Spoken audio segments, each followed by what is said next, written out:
Тысячы, сотні тысяч, мільёны ўспамінаў, лёсаў і гісторыяў. Год трывае супрацьстаянне захопнікам улады ў Беларусі. Год беларусы адстойваюць сваю годнасць і права быць свабоднымі, незалежнымі, мець магчымасць выбіраць. Дзясяткі тысячаў затрыманняў, збітыя, пакалечаныя і асуджаныя, забітыя. Вечная памяць кожнаму з іх. І вельмі хацелася б, каб гэта ўсё недарэмна. Па адным баку праўда і святло, па другім цемра і хлусня. Прага да волі супрацьстаіць жаданню ўтрымаць уладу любым коштам. Гэта год уздымаў, расчараванняў, вялікай надзеі ды адчаю, гонару і болю. Год, за які мы паказалі сабе і ўсяму свету: беларусы – нацыя, беларусы – народ. Вітаю вас, беларусы! Вітаю нашыя гледачы! Адмысловы вялікі эфір на Белсаце. З вамі, як і год таму, Сергей Падсасонны. Цягам наступных 3 гадзінаў ужывую будзьма разам. Я хочу честных выборов. Спасибо за фотографию. Лукашенко Александр Григорьевич 80,23%.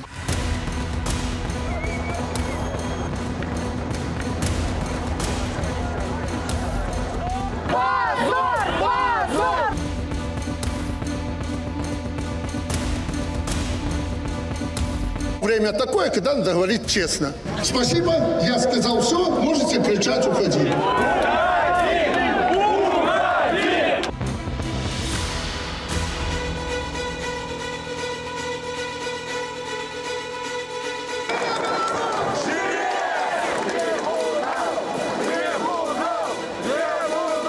Ребята, спасибо вам. Вы красавцы. Дети наша гордость! Дети наша гордость! Дети наша гордость! Люди, докажите!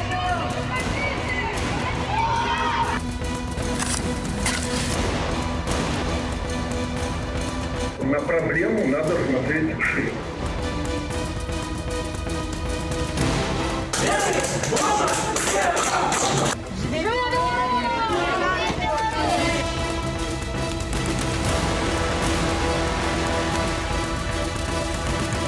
Справка об освобождении. Я больше не строю никаких долгосрочных планов. Как показала жизнь, все может случиться. Я умоляю, я взываю вас о помощи. Я кричу: спасите Романа. Я вас всех прошу, перестаньте ходить с цветами, плакатами. Мирным протестом мы ничего не решим. Вчера это случилось с Виталиком, завтра случится с вами. А им все равно. Им просто все равно на то, что мы здесь стоим, что-то кричим. Я прошу положить цветы, плакаты и начать немирный протест.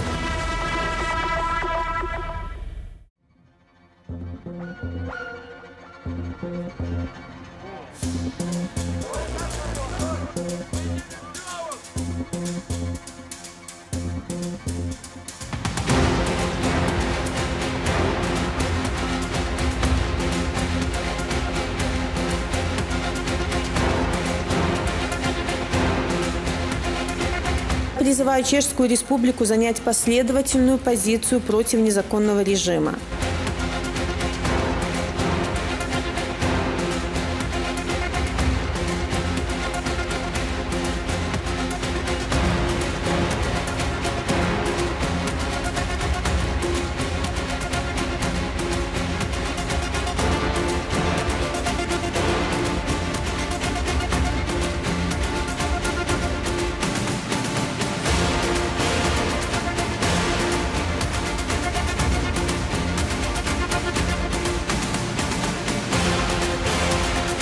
Они будут поддерживать белорусов, продвигать наши идеи, наши предложения. Наша президент Светлана Тихановская!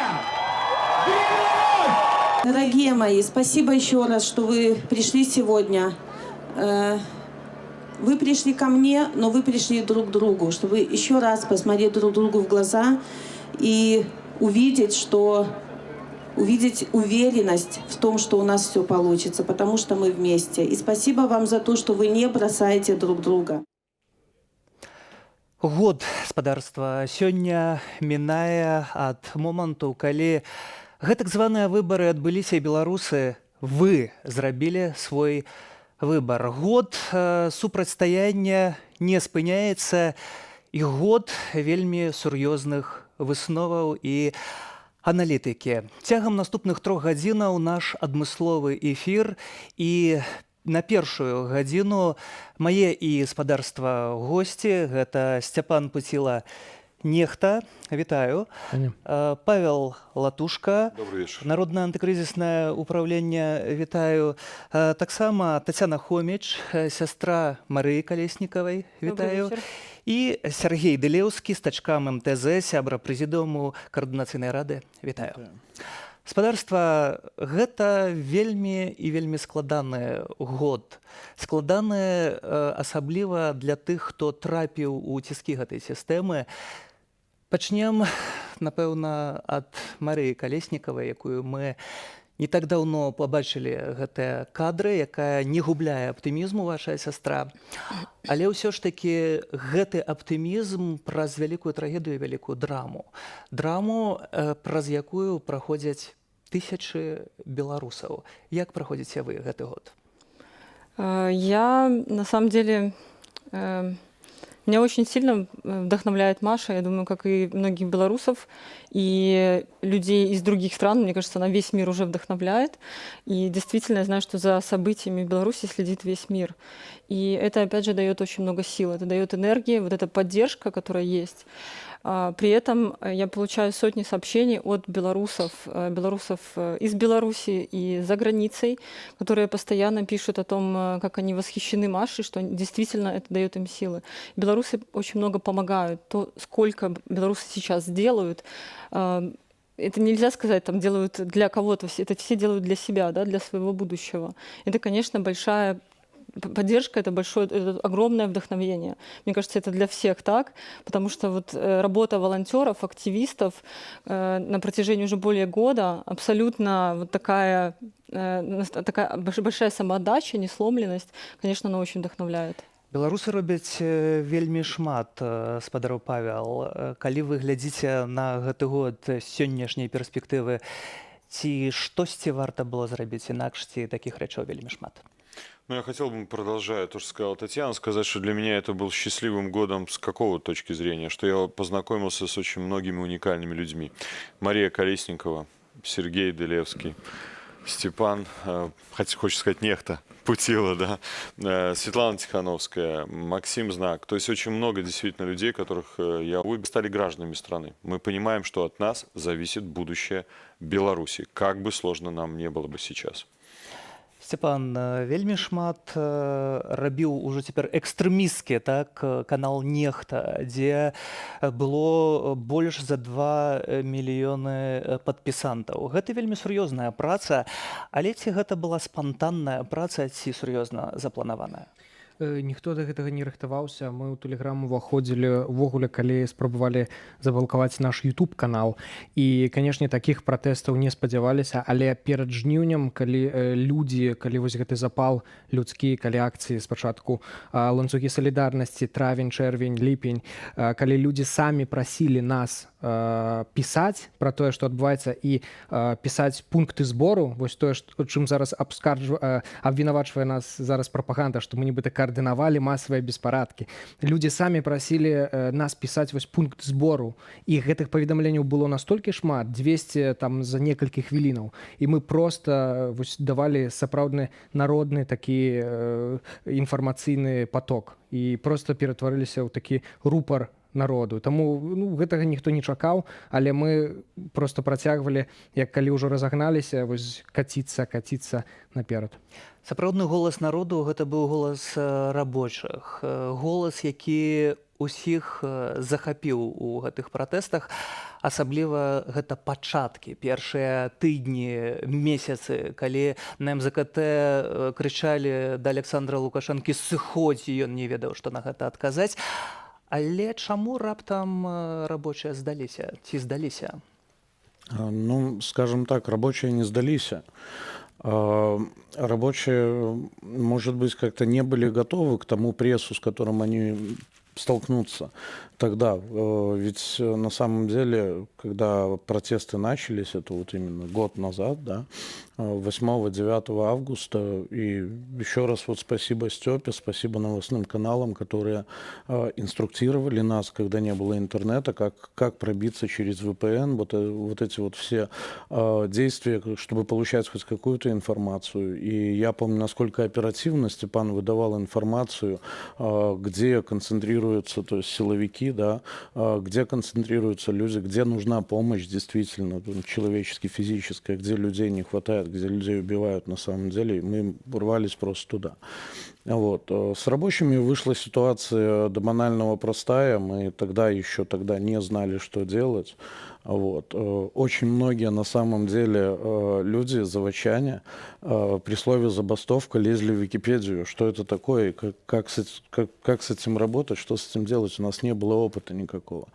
Вот. И, кстати, у руководителей тоже, в том числе и мне пришлось залезть в законодательство, когда мы создавали стачечный комитет, мы уже начали коммуницировать, как же это все-таки попытаться сделать легально, и начали поднимать законодательство. Да. О том, как это в Купаловском театре, да, именно в Купаловском театре. Да. Кстати, да, тут я прошу прощения, да. Может быть, не все тут на Степана надо валить, я уже так в полушутку, полусерьез. Что он головный организатор. Да, потому что, наверное, так можно предположить, исходя из пропаганды, что на 3-м этаже внизу в подвале Купаловского театра были уже карты, мы разрисовали здание, кто куда должен идти, что должен захватывать, а там лежали, наверное, мешки с долларами, которые потом раздавались миллионам людей. Вот это абсурд этих заявлений пропаганды, вот мы должны четко еще раз сказать, это был взрыв. Народный взрыв. Срыв еще, говорят, в польском языке употребляют такое слово, да, когда люди на эмоциях, когда их просто нагло обманули, еще за это начали избивать, расстреливать, уничтожать. Поэтому это все и произошло. То есть не было никакой-то заранее спланированной спецоперации, цветной революции, как пытается это продать Лукашенко. Действительно, люди устали, что их обманывали. Обманывали постоянно столько лет. Уласна і працягваюць падманьваць. Таксама, канешне ж, спадарства, дзякуючы таму, што ёсць суседзі, ёсць сябры беларусаў, усё магчыма развярнуць у добрым кірунку, каб атрымліваць дапамогу для тых, хто пацярпеў, хто працягвае цярпець. Сама Святлана Ціханаўская апынулася у Літве. Літва, якая аказвае вельмі сур'ёзную падтрымку і прызнала Святлану Ціханаўскую не толькі абраным прэзідэнтам, але і надала статус дыпламатычнай пляцоўкі ейнаму кабінету. Сёння таксама заліваецца мігрантамі з Беларусі, і гэта вельмі сур'ёзная праблема. Святлана Ціханаўская сёння фактычна ўвесь дзень размаўляе з людзьмі, размаўляе з беларусамі, такая адкрытая лінія, пагэтаму яна не ў стане быць з намі тут. Беларусы гэта нумар 1. Ведаю, што спадар Павел таксама накіроўваецеся на сустрэчу са Святланай Ціханаўскай пазней. Але ёсць брыфінг сённяшняй раніцы, дзе прамовіла Святлана Ціханаўская, а таксама міністр замежных справаў Літвы. Давайте паслухаем. Роўна год таму Беларусі ўпершыню за многія гады на розных выбарчых участках пачалі вывешваць сапраўдныя пратаколы. З дапамогай альтэрнатыўнага падліку ў голасе народ змог даказаць. Ужо ў першым туры 56% выбарнікаў прагаласавалі за перамены. І ўсё, што адбываецца з таго часу, паказвае, у свядомасці і ў сэрцах беларусаў гэтыя перамены ўжо адбыліся. Нягледзячы на тое, што Літва цяпер уцягнутая ў пераадоленне крызісу з мігрантамі, звязанага таксама і з рэжымам у Беларусі, мы думаем, што ціск на рэжым у Беларусі не павінен быць зменшаны. І дыскусія вядзецца не толькі шляхам дадатковых санкцый, якія б тычыліся крызісу мігрантаў, але і шляхам дадатковых санкцый, якія бы маглі быць уведзеныя далей, каб ціснуць на рэжым з розных бакоў. Александр Лукашенко сёння спадарства спрабаваў перахапіць інфармацыйную павестку раптам да народу, хаця не ведаю, хто яго слухае, яшчэ прамаўляе, не ведаюць, ужо спыніўся да гэтага часу, але прамаўляў шмат гадзінаў увесь час па дзяржаўных тэлеканалах, але не атрымалася перахапіць гэтую павестку, бо слова санкцыі зрабілася вельмі сур'ёзным і ключавым. Літаральна перад нашым выданнем ужо пацверджаныя санкцыі і Злучаных Штатаў, і Канады, і Вялікай Брытаніі. Санкцыі вельмі сур'ёзныя. Як мяркуеце, Александр Лукашенко адрэагаваў, сказаў, тут зацытую, хай падавяцца, але ці тут гэтых словаў хопіць? Я думаю, што гэта даволі моцны інструмент, які зараз нарэшце пачалі выкарыстоўваць нашы партнёры. Мы грукаліся ў гэтай дзверы, пачынаючы яшчэ са жніўня, з верасня мінулага года, і тады казалі, што неабходна ўжываць гэты інструмент актыўна, моцна, дзеля таго, каб падтрымаць беларускае грамадства. Ну, на жаль, гэта не сталася ў мінулым годзе, мы павінны гэта прызнаць, але сёння сапраўды уведзены даволі моцныя санкцыі Великабрытаніі, Канадай і Злучанымі Штатамі Амерыкі. Яны будуць тычыцца і калійных угнаенняў, гэта Беларусь калій пастаўкі, гэта будзе датычна некаторых важных уплывовых фінансавых кашалькоў Лукашэнкі, гэта будзе датычыцца сектара будаўніцтва, гэта будзе датычыцца фінансавага сектара.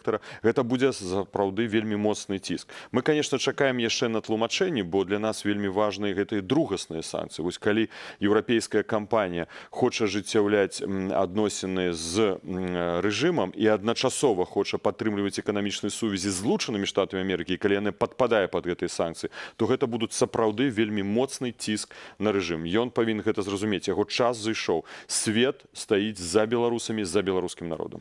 Але што на гэта беларускі народ і ў прыватнасці працоўная, бо тут вельмі сур'ёзная мова прапаганды, якая гаворыць пра тое, што па працоўных удараць гэтыя санкцыі.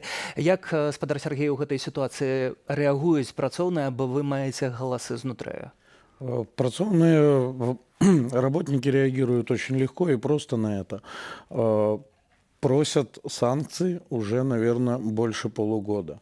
Когда только речь зашла о первых санкциях, о подготовках первых пакетов санкций, рабочие уже на тот момент говорили, что быстрее вводите. Вот, чтобы мы могли с чистой совестью подключиться с забастовками. Именно к санкциям, чтобы в санкционные списки попали не только конкретные люди, а попали целые предприятия.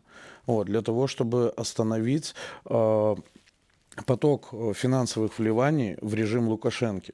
Ведь мы прекрасно понимаем, что нас будут избивать и уничтожать, пока будут деньги, пока будет чем кормить эту свору собак, которые себя называют министерством. Знішчаюць, уласна, палітычных вязняў. Як мяркуеце, спадарыня Тацяна, санкцыі, якія ідуць адны за другімі, ці гэта ўрэшце рэшт зробіць самае галоўнае? Вызваленне палітычных вязняў, вызваленне вашай сястры таксама.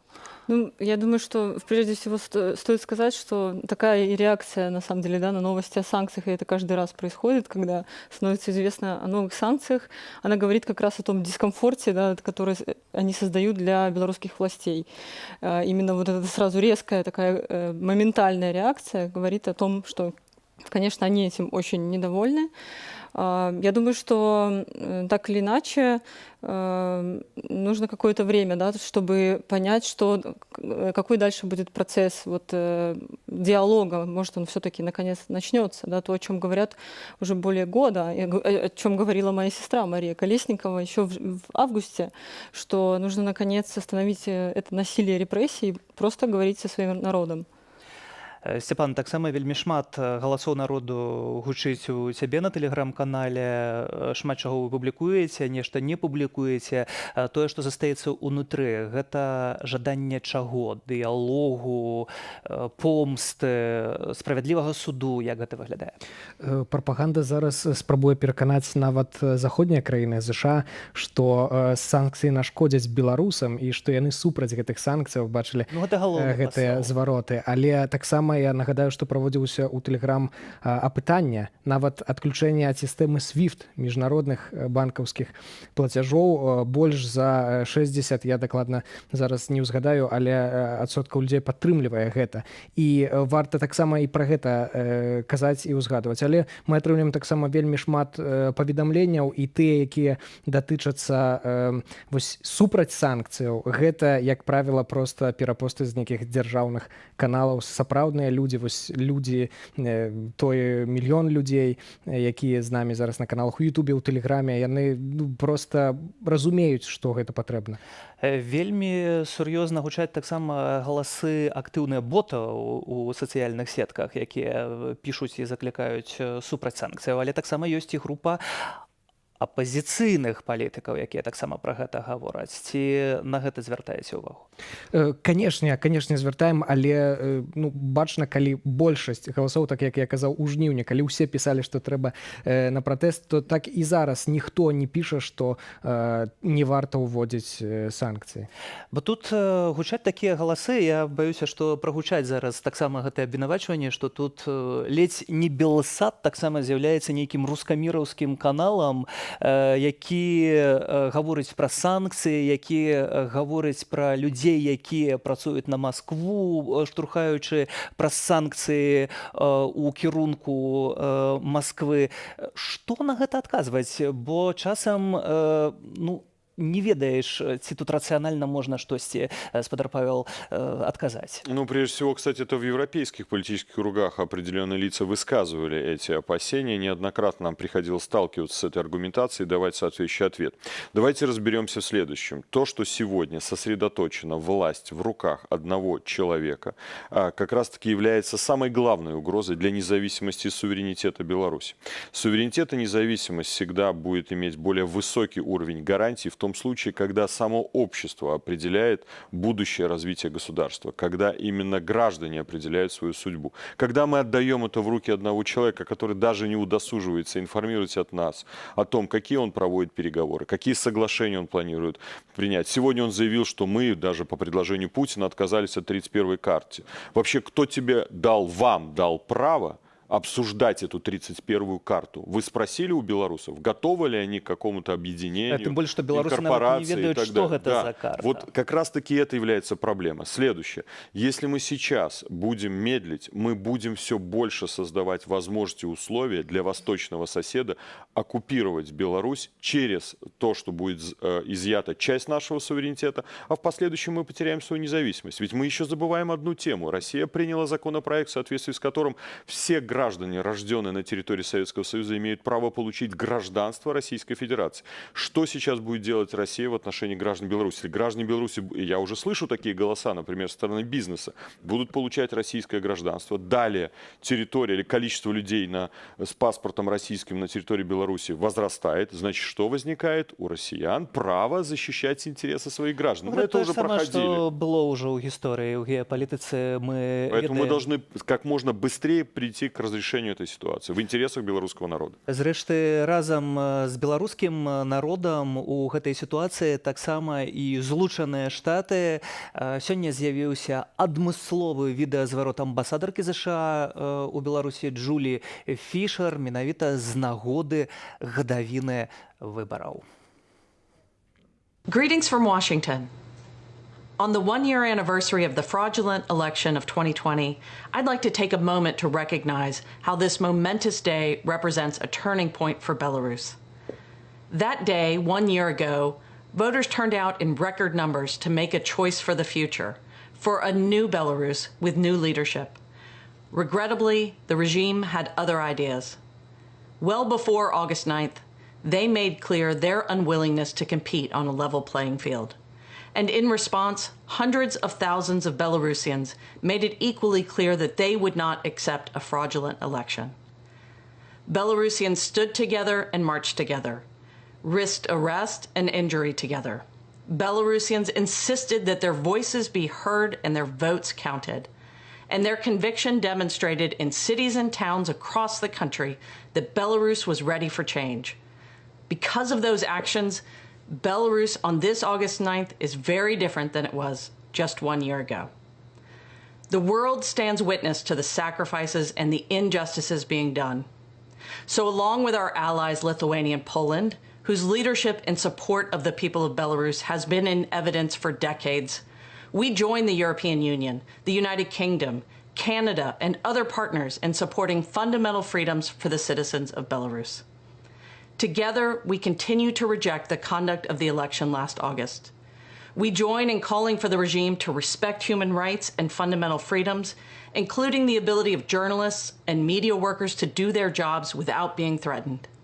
And we call for the unconditional release of all political prisoners as a necessary first step towards an inclusive political dialogue and a new presidential election under international observation.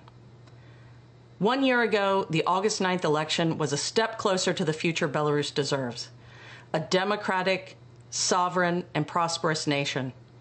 Like many in Belarus, I look forward to the day that future is realized. Живе Беларусь! Жыве Беларусь, кажа спадарыня амбасадар, якую не пускаюць у Беларусь спадарства, але гэты голас падтрымання хіба вельмі важная, правда? Конечно, так. Я, до речі, сустракалася з Джуліяй Фішер тут у Варшаве. Гэта, мне здаецца, гэта вельмі таксама вялікая падтрымка, і гэта таксама для мяне гэта такі знак, што пра Марыю ведаюць, пра яе размаўляюць, пра яе ведаюць на самым вышэйшым узроўні. Таксама прэмія ад Дзярждэпартамента, якая была ўручана ёй 8 сакавіка, таксама пра гэта кажа. Дзярждэпартамент вельмі сур'ёзна прыглядаецца да таго, што адбываецца ў Беларусі, і з таго, што мы чуем нават у гэтым звароце, хіба спадар Сергей вельмі добра разумее, што адбываецца. Ну так. Она очень хорошо понимает вообще, Госдепартамент Соединенных Штатов прекрасно понимает, что происходит, что творится в Беларуси, что творилось прошлой осенью, в том числе благодаря огромной проделанной работе диаспор белорусских по всему миру, потому что в каждой стране, то есть Польша, Литва, ладно, соседи, они знают не понаслышке, да, но дальше в Европу, тем более Соединенные Штаты, если бы не работа диаспор, огромная проделанная работа диаспор, вот, и если бы диаспоры не заставили все мировое сообщество слышать белорусов, то о нас бы до сих пор не знали. Это было бы рядовое просто событие, там, которое продлилось бы неделю, было бы в сводках новостей, и оно бы заглохло просто. Я вярнуўся толькі што са Злучаных Штатаў, і са спадарыняй Джулі Фішер мы размаўлялі ў Дзярждэпартаменце, таксама сачыў за ўсім візітам Святланы Ціханаўскай у розных гарадах, і хочу сказаць, што тое, што вы кажаце, гэта абсалютная праўда, калі з шараговымі амерыканцамі размаўляеш дзесьці ў гатэлі альбо на вуліцы, што ты з Беларусі, то вельмі часта яны не ведаюць, дзе гэта Беларусь знаходзіцца. Ну такая праўда. Ну хотя сейчас Басилашвили, вот народный артист СССР, который очень большой друг Купаловского театра, давал интервью, он, кстати, признал то, что в Российской Федерации отсутствует информация о реальном положении в Беларуси. Это действительно серьезная проблема. Я думаю, не наша задача сейчас хвалить американцев или не хвалить россиян. Здесь нужно не выпадкова робят заявы американцы. Да, не выпадково. Но тут надо понять различия в подходах во внешней политике России и во внешней политике США. Мы говорим о том, что внешняя политика России сегодня исходит из сфер влияний, из территорий, которые они пытаются доказать исторически якобы им принадлежали. Это вопрос влияния и контроля за этими территориями. В американской или европейской политике главное ставится во главу угла ценности, права человека, свободы гражданина. И вот это является главной сущностной разницей в политике, к сожалению, двух полюсов, которые существуют. Так мы, белорусы, должны тоже для себя принять, что для нас важнее. Мы хотим быть сферой влияния, территорией, на которую будет влиять другое государство, или мы хотим сами решать свою судьбу. Вот я себе не представляю ситуацию, что у нас будут американские базы или американские войска. Но я и не хочу, чтобы у нас были российские войска и российские базы. Я просто хочу, чтобы у нас не было границ. В Европе никто не воюет за границы, да потому что их просто нет. Хочу я живу в Германии, хочу живу во Франции. Я тоже хочу выбирать, жить в России или жить в Польше. Давайте вот к этому стремиться, потому что главное в основе человека – права. Мы хотим строить семьи, мы хотим рожать детей, мы хотим путешествовать, узнавать мир, нормально жить. Вот главное. Лукашенко до сих пор этого понять не может. Лукашенко трымаецца ўсімі сіламі за ўладу, і нам увесь час падкідваюць вось гэты наратыў, што мы задаем пытанні, якія нам Дзярждэп умоўна высылае, так, журналісты. Таксама я пытаўся пра гэта, знаходзячыся там у Вашынгтоне. Спадарыня Джулі Фішер не змагла спачатку зразумець, пра што ідзе гаворка, якія нам мне пытанні дасылае, каб я ёй задаваў. Вось таксама у нехты, як у блогера, таксама як на тэлеграм-канале, гэтыя абвінавачванні таксама ўвесь час гучаць, што хтосьці накідвае гэтую павестку. Безумоўна, што ствараюцца фейкі некія, што Амерыка хоча захапіць, што хочуць захапіць усе прадпрыемствы, навошта яны ім патрэбныя, незразумела.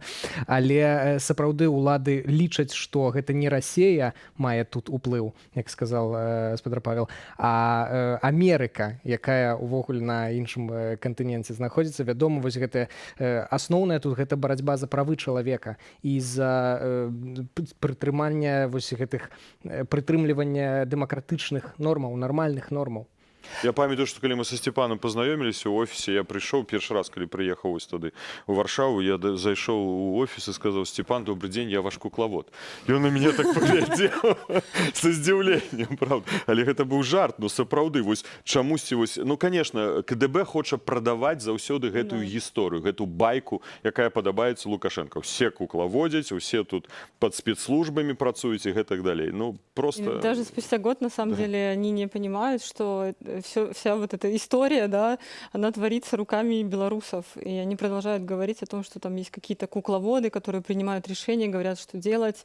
И касательно там, Марии то же самое, да, и остальных политзаключенных, которых обвиняют в том, что они с кем-то там сотрудничали, кого-то слушали и реализовывали чей-то план. То есть поверить в то, что это делают обычные простые белорусы, рабочие, инженеры, айтишники, да, вот учителя, медики, самые обычные люди, которые живут там рядом с нами, да, в соседних квартирах, они даже не могут допустить этой мысли, что белорусы могут самостоятельно мыслить, самостоятельно делать что-то, принимать решения и вообще брать ответственность в свои руки. Зрэшты, давайте подключым на відэасувязі Вероніку і Валера Цапкалаў, якія таксама куклаводы, як некаторыя называюць вас. Вітаю, спадарства, канешне ж, гэта жарт, але можа адразу на пачатак такія першыя высновы, які гэты год для вас, бо калі маеш усё, раптам усё страчваеш і спрабуеш жыццё ад пачатку пачаць. Як гэта выглядае сёння з перспектывы гэтага года? Ну, это, естественно, был непростой год для нас, это был непростой год для всех белорусов. Если говорить лично о нас, естественно, ну, то есть, как и большинство белорусов, мы, которые подвергаются, скажем так, преследованию, мы вынужденно уехали из страны. Мы вот посчитали, что мы за один год уже поменяли 5 стран. То есть с точки зрения бытовых условий, конечно, это непросто. С точки зрения налаживания быта с нуля это тоже все непросто. Но это ничто в сравнении с тем, через что проходят сотни и тысячи белорусов, которые сейчас находятся в тюрьмах, которые подверглись пыткам, которые подверглись унижениям. Некоторые, мы знаем, что 12 человек были убиты белорусов. Поэтому сложный год для всех нас, непростой год, но в любом случае мы продолжаем нашу борьбу, в любом случае мы идем до победы, и мы делаем все возможное от нас все зависящее от нас, находясь на свободе и пользуясь тем, что мы сейчас находимся как раз-таки вне Беларуси. Спадар Валер. Ну да, но еще все-таки, что для нас тот год, 2020 год, он начался с 8 мая 2020 года, то есть когда мы приняли решение начать менять Беларусь. И, конечно, мы вряд ли могли предсказать, к чему приведут наши вот эти вот первые, может быть, робкие попытки, когда пошел Сергей Тихановский первый, но против которого совершена была провокация, Виктор Бабарыка, который через 3 дня объявил после меня.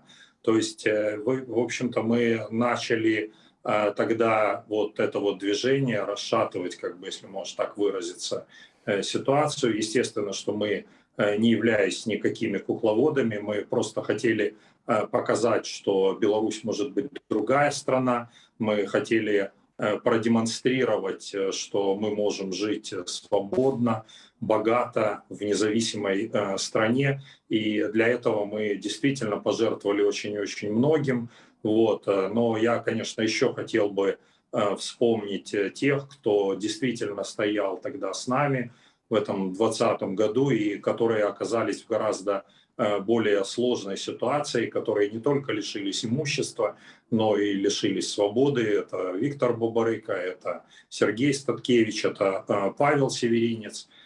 То есть это, в общем-то, те люди, которые, действительно первые жертвы фактически понесли, то есть они себя отдали, в общем-то, для того, чтобы начался вот этот вот процесс демократизации. И по итогам, вы знаете, все-таки мы с оптимизмом смотрим в будущее, потому что если посмотреть в ретроспективе, то есть как это все начиналось, как я помню, мы с Вероникой ездили там в Лиду, в Гродно. В Лиде пришло 10 человек, в Гродно было 40 человек. Это наши были первые встречи с избирателями, когда люди не верили, что можно что-то поменять в этой стране. Власть действительно была еще не только сильная, но и авторитетная. То есть тогда во многом еще люди не представляли себе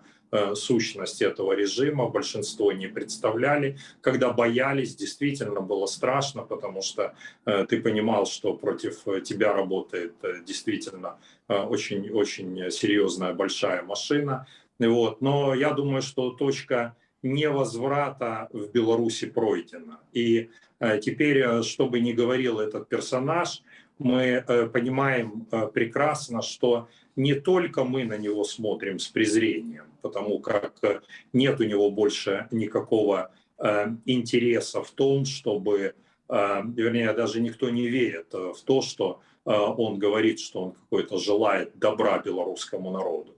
Но все прекрасно понимают, что это просто человек, который жалко хватается за власть, который хочет сохранить свое привычное существование. И это понимают, мы точно знаем, это понимают и так называемые силовики, это понимают все госслужащие, бюрократический аппарат и те, кто вынужден пока по тем или иным причинам оставаться в этой обойме.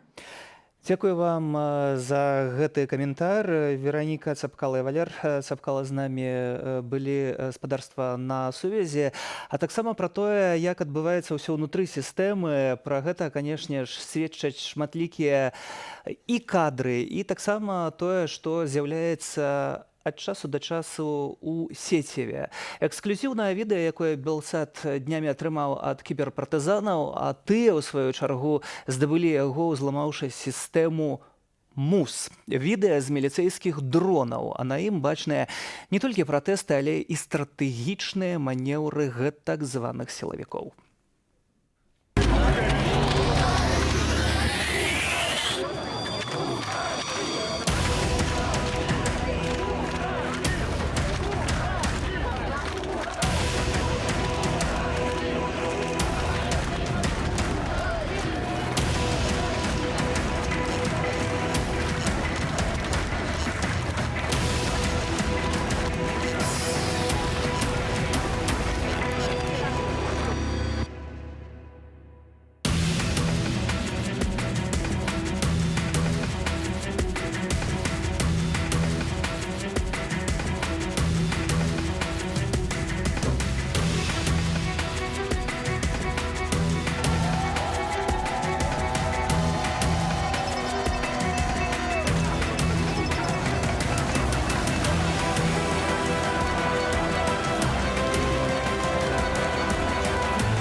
Гаспадарства, калі глядзім на гэтыя кадры, так вось мы тут таксама абмяркоўвалі крышачку, як гэта ішло. Там ёсць кадры са стрыму з плошчы пераменаў, дзе нашыя журналісткі былі затрыманы, атрымалі па 2,5 гады турмы Кацярына Андрэева, Дар'я Чульцова. Па сутнасці, вось гэтыя вялізныя грошы у тэхналогіі. Усё гэта маюць гэтак званыя сілавікі дзеля барацьбы са сваім народам. Гэта вельмі ўражвае ці не ўражвае, Сцяпан, бо, напэўна, табе гэтыя тэхналагічныя рэчы найбліжэй. Тое, на што не шкадуе Лукашенка грошай, гэта блакаванне інтэрнэту, касмічныя сумы, мы памятаем у мінулым годзе. Гэта тэхналогіі, каб вылічыць людзей, новыя сістэмы відэаназірання, кіпот і іншае. Вось гэта тое, на што Лукашенка дакладна не шкадуе. То бок іерархія такая, што народ на апошнім месцы, на першым месцы гэта ён, ягоныя набліжаныя, і сістэма бяспекі для яго ад грамадзянаў. Ну, а на першым месцы сярод такіх, можа, не вельмі добрых для яго грамадзянаў, гэта журналісты, я думаю, таму што ціск такі, як быў на медыі, на Белсат, на Тутбай і іншае, гэта такога яшчэ не было. Ну, а таму, што журналісты паказваюць праўду, таму і вось вокны журналістаў дронам прылятаюць, каб глядзець, дзе яны, таму што журналісты паказваюць праўду на ўвесь свет, таму вводзяцца санкцыі, таму пратэстуюць людзі і гэтак далей. І вось у гэта Лукашенка не шкадуе грошай ніякіх. Але з іншага боку, ёсць такая сістэма, такія сродкі ў гэтай сістэме, але ёсць кіберпартызаны, якія ў стане гэта ўсё узламаць, якія ў стане дастаць не толькі гэтае відэа, але і ўсе дадзеныя супрацоўнікаў МУС, тое, што мы таксама ўжо маем. Ну, я думаю, што это заслугі Валерыя Цыпкала, які быў з намі на сувязі, тое, што быў створаны калісьці парк высокіх тэхналогій, то што сапраўды ёсць прафесіяналы, спецыялісты, якія здольныя гэта зрабіць і паказаць рэжыму, што ніводнае злачынства не будзе таямніцай, яно будзе выкрыта і, значыцца, адказнасць будзе. Рэжым дыктатар, ён перадусім праводзіць вайну супраць народу, народу той краіны, дзе ён з'яўляецца дыктатарам. І другое, ён шукае ворагаў за мяжой. Таму мы вельмі часта чуем з вуснаў Лукашэнкі: вайна, вайна, вайна. Яшчэ раз хочу сказаць беларусам, менавіта гэта той чалавек, які пачаў вайну супраць беларускага народа і хоча, каб яна распаўсюджвалася. Гэта нелегальная міграцыя, гэтак далей. Зразумела, у гэтай вайне ён бачыць ворага і журналістаў. Журналісты, бо яны кажуць, што праўду. Яны выкрываюць гэтую праўду кожнага дня, што ён хлусіць. Нават я ж зноў вяртаюся да гэтай прэс-канферэнцыі. Кожныя 5 хвілін яго сённяшняй прэс-канферэнцыі трэба рабіць чек-стоп і казаць: хлусня, хлусня, хлусня, бо там проста няма праўды. Чалавек пераварочвае ўсё, все факты наадварот.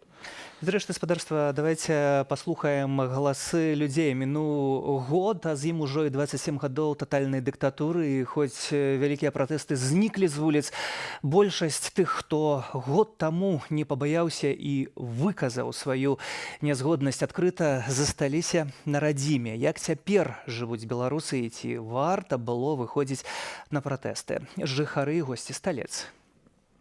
Стоило.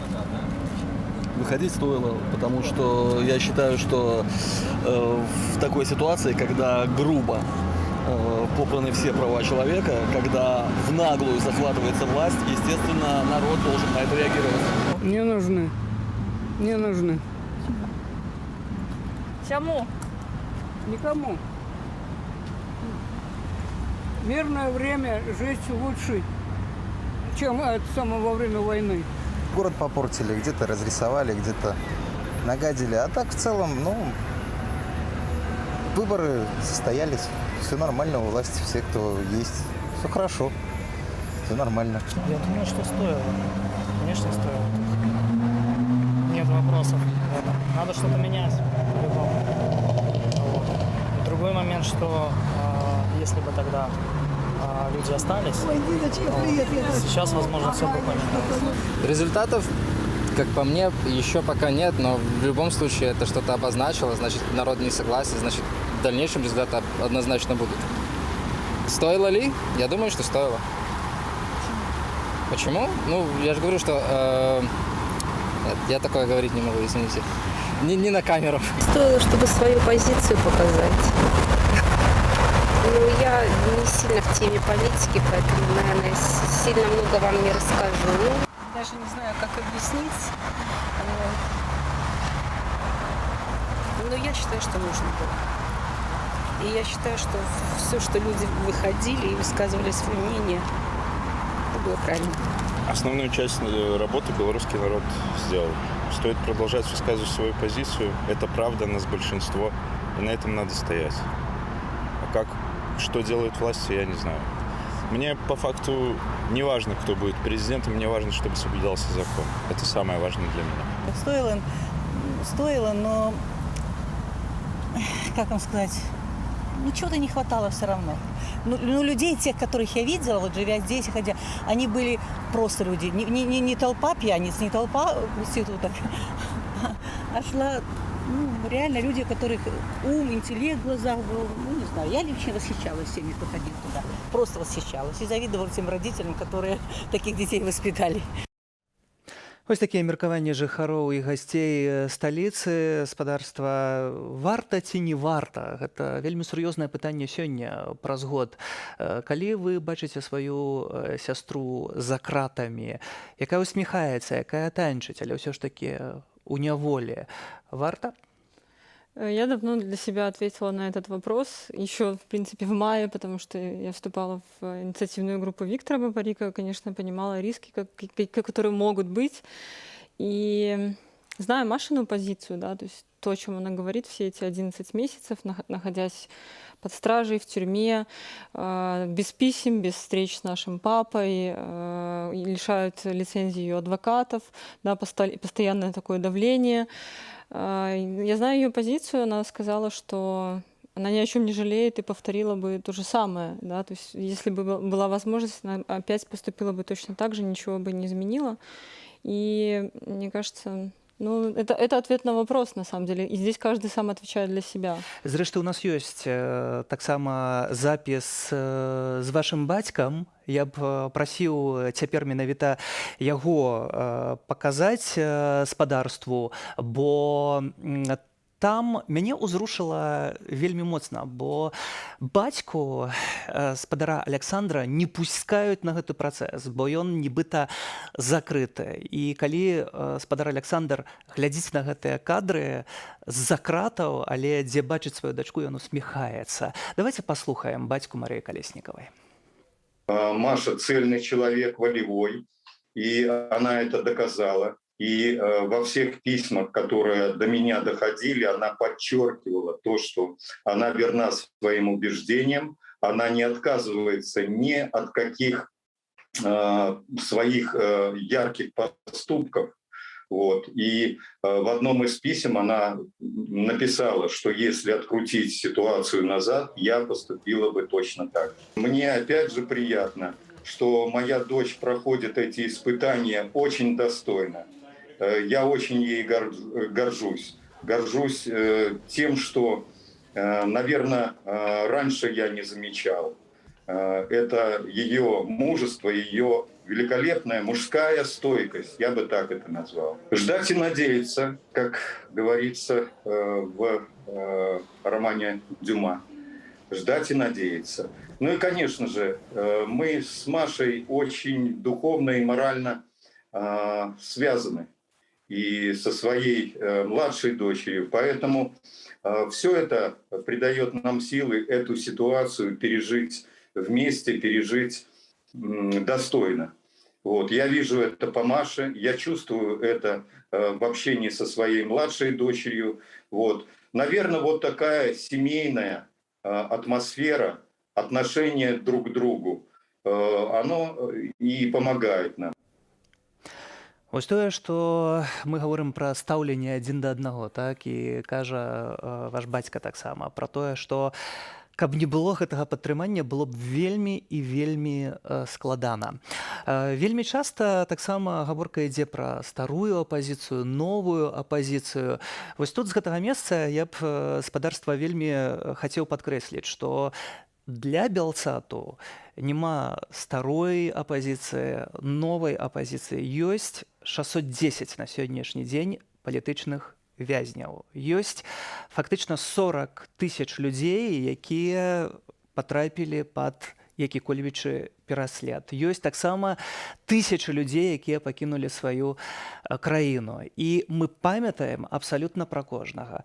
Пагэтаму цяпер прапаную таксама паслухаць фрагмент размовы нашых журналістаў з жонкай палітвязня Міколы Статкевіча Марынай Адамович. Что Миколай постоянно анализуя ситуацию, якая зараз адбываецца ў краіне, і аналізуе яе ў кантэксце, скажем так, наяўных рэсурсаў у баку у пратэстоўцаў альбо ў так званай улады. Прынамсі, ў дадзеным выпадку ён адрэагаваў на зачыстку інфармацыйна і увогуле зачыстку, скажем, як это называюць улады, і напісаў так: зараз відавочна сілавы рэсурс з'ядае астатніе. Яго мусіць скарыстоўваць у нетыповых сферах, каб кампенсаваць падзенне эфектыўнасці ўлады ў іх. А атрымоўваецца яшчэ большае падзенне эфектыўнасці. І так па коле. Напрыклад, гісторыя з юрыстам-авантурыстам, самалётам, атака мігрантамі, захоп закладнікамі мясцовых партнёраў заходніх НДА – ўсё гэта спляжыла міжнародны рэсурс. Недарэмна ж патрыятычны міністр ужо перакваліфікаваўся ў антызаходняга прапагандыста. Ну а такая міжнародная сітуацыя для краіны з невялікай адкрытай не самадастатковай эканомікай можа мець вельмі негатыўныя наступствы. Так што ён умудряецца ў кожным лісце, я ж кажу, прааналізаваць сітуацыю з пункту гледжання далейшых перспектыў. Ну, ўсё астатняе, безумоўна, яго хвалюе, што ў нас адбываецца. Безумоўна, ён бясконца просіць нас берагчы сябе. Вось хвалюецца за блізкіх. Ну, і што тычыцца яго самога, то это абсалютна відавочна, што ён не мяняе ні сваёй пазіцыі, ні свайго стаўлення да сітуацыі, і як і перакананы, што ўсё вот это вот не можа цягнуцца доўга. Таму я проста заклікаю, умольваю, прашу блізкіх людзей, якія зараз знаходзяцца за кратамі, не маўчаць пра сваю сітуацыю, звяртацца да праваабаронцаў, звяртацца да журналістаў, звяртацца да, ўрэшце рэшт, суседзяў, родных і блізкіх. Толькі грамадская увага, толькі грамадская падтрымка дазваляе, мяняе адносіны да гэтых людзей і дазваляе ім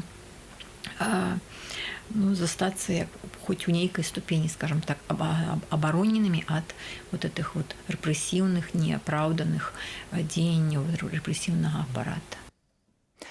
Рэпрэсіўны апарат пры гэтым гаспадарства не спыняе сваёй дзейнасці. У нас завяршаецца першая гадзіна нашага жывога адмысловага эфіру, наперадзе яшчэ дзве. Наперадзе таксама гаспадарства і іншыя госці, але з гэтымі гасцямі мы паставім кропку ў гэтай гадзіне і за гэты год, можа, па чарзе, які гэты год і якія галоўныя дасягненні гэтага года, гаспадар Сергей? Ну, я как скажу с точки зрения рабочих, как ретранслятор рабочего движения в Беларуси.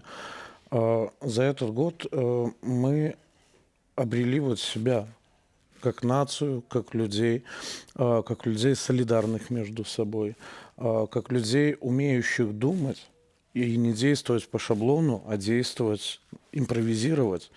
Вот. И если нас пытаются давить в одном месте, мы обязательно найдем выход, мы обязательно справимся с этим режимом. И самое главное, что я могу сказать к тому вопросу, нужно было выходить или нет, и нужно ли выходить сейчас, хочу сказать одно, что если не выходить сейчас, это значит простить 610 политзаключенных, простить десятки убитых и простить тысячи людей, которые прошли через пресс режима. То есть ответ очевиден. Мы должны выходить, мы должны их помнить и должны за них отомстить. Татьяна? За этот год, я думаю, что мы определились как народ. Да, то есть мы развеяли все мифы о себе, когда раньше говорили, что белорусы толерантные, померкованные, аполитичные. В общем, нет дела ни до чего, да, оказалось, что нет, нам есть дело до всего, мы активны, мы готовы собираться, мы готовы действовать, мы умеем договариваться, причем где бы мы ни находились, вообще по всему миру. Потому что сейчас диаспора действительно, и белорусы, и в США, и в Японии очень активны, и между ними.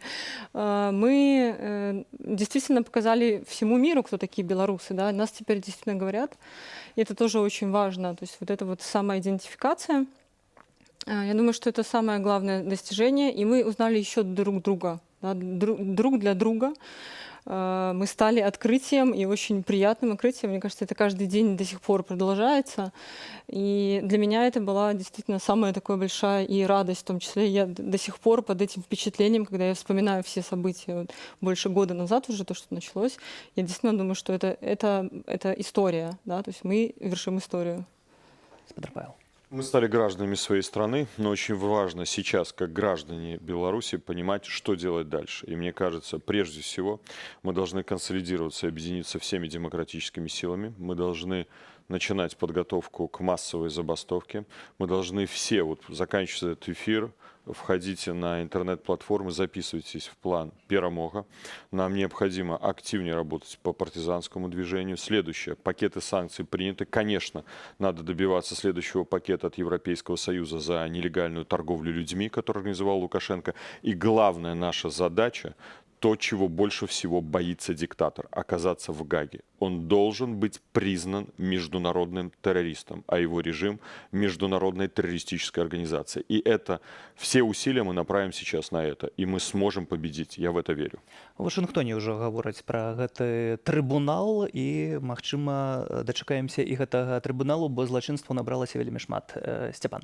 Ну, зараз ёсць даволі шмат, хаця ну, не даволі шмат, а частка людзей, якая кажа, нічога не атрымалася, яны знаходзяцца ў дэпрэсіі, ўсё, не варта нічога рабіць. Яны думалі, што можна зрынуць рэжым, які 27 гадоў існаваў за месяц.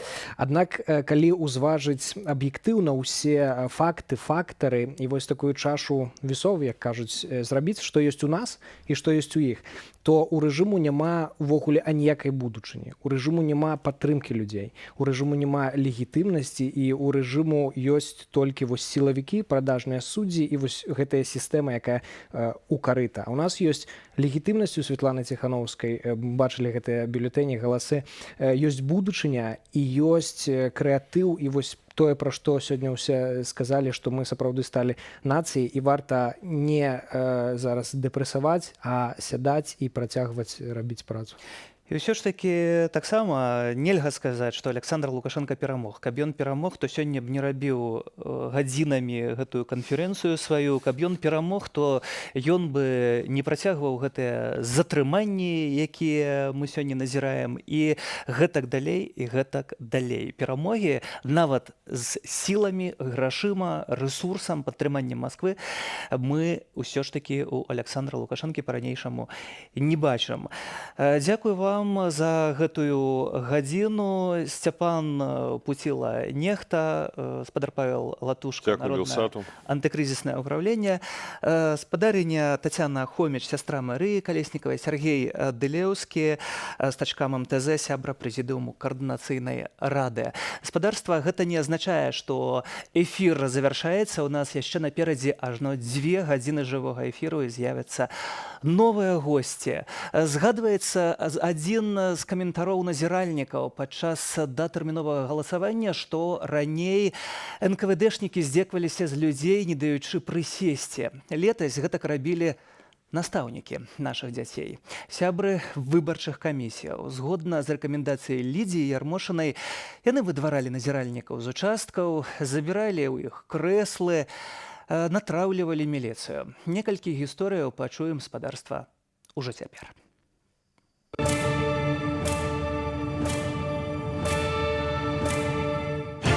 И на той момент я зрозумела, что 9 ко мне будет небезпечно. В списках там какие-то родственники, которые уже давно умерли. Они брали на полную катушку, на все 80%. Я бачу, что туда заезжает милицейская машина. Я назирала на тым участку, где забрали дастаткова, амаль палову назіральнікаў, які былі з намі. То бок, я назірала одно месца, дзе было адразу 3 участкі. Оказывается, что состав их забрали, а у нас так, опынулось, что мы пошли на обед в этот час, и нас не смогли затрымать. Мы тогда не смогли сфотографовать выники, зато мы смогли збегши и вельмі гэтаму рады. І на той момент я зрозуміла, що 9 по мне буде небезпечно. Я проголосувала тоді, знову-таки ми сходили з участку, щоб розгати місце вельми акуратно, знову-таки мені мать прикривала. І одразу після гэтага ми поїхали за город. Успоміни про гэта, яны нават зараз грэюць мне душу вельмі моцна, бо я памятаю, колькі было людей, памятаю, колькі людей было ў белым, з белымі бронзалетамі. І мне было прыемна. Я скажу вось нават, што я зараз так спакойна пра гэта ўсё кажу. У прынцыпе, і тады я не была ў такой паніцы, то бок мне было страшна, што мяне могуць затрымаць. Але з іншага боку мне здавалася, што гэта ўсё хутка скончыцца, бо ўжо было відавочна, што наколькі шмат людзей прыйшло, наколькі шмат людзей хочуць прагаласаваць, наколькі шмат людзей складалі свае гэтыя бюлетэні ў гармошку. У нас, канешне ж, фальсіфікавалі не толькі галасы, але яшчэ колькасць чалавек, якія прыйшлі на датэрміновае галасаванне. Напрыклад, у першы дзень нават памятаю добра лічбы, подписали 97, хотя мы наличили всего 28 человек, которые пришли за весь день. Выники показывали, что перемогает Лукашенко, хотя мы все догадываемся, что это совсем не так. Было видовочно днем.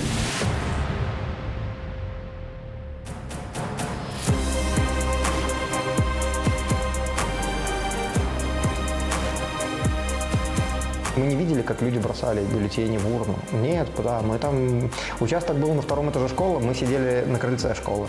То есть все, что мы делали, это мы считали людей, входивших в школу, просто всех входивших, пытались помечать людей, которые нам казалось, точно не голосовать, пытались помечать людей, которые были карусельщики, такие были, и мы считали людей вот с таким браслетом. Они должны каждый день досрочного голосования вывешивать протокол вечером по итогам, сколько к ним пришло людей, сколько выдано бюллетеней, и все наблюдатели, которые просто считали зашедших в школу на участок, они просто понимали, сколько народу уже проголосовало на досрочке. И так было каждый день, мы это видели, и они сразу же начали мутить какую-то ерунду с этими протоколами, сразу же не стали их вывешивать, сразу начали, на некоторых участках вывешивали, но в основном нет. В основном не вывешивали. И мы, соответственно, готовились к 9-му, что будет такая же штука, что по итогам основного дня мы не увидим официальных результатов, а потом они уже будут объявлены разом и по всей стране. На нормальных участках протокол появлялся на стекле школы. То есть финальный протокол, он вот так. И то, что они стали прятать протоколы досрочки, на самом деле это всех протоколов касалось. То, что они их стали прятать внутри участка, это их ноу-хау. Изначально так не было. Это они подстроились, когда все наблюдатели вокруг стали говорить, мы первый день досрочки отнаблюдали, интересно посмотреть, что там у вас получилось. И они такие, ах, вам интересно? Так вы никогда не узнаете, что у нас там получилось. Милиционер, он сказал, ребята, наблюдайте, не конфликтуя, потому что у нас дана команда, любая просьба главы комиссии, мы вас забираем. И потом он сказал прекрасную штуку, что нам бы хотелось, чтобы вы досчитали. Слава богу, они врали на полную катушку, на все 80%, поэтому там уже сильно доказывать самим людям, проголосовавшим, ничего не надо было. Люди сами видели, кто из тех, кто шел за Тихановскую голосовать, сами видели, что происходит.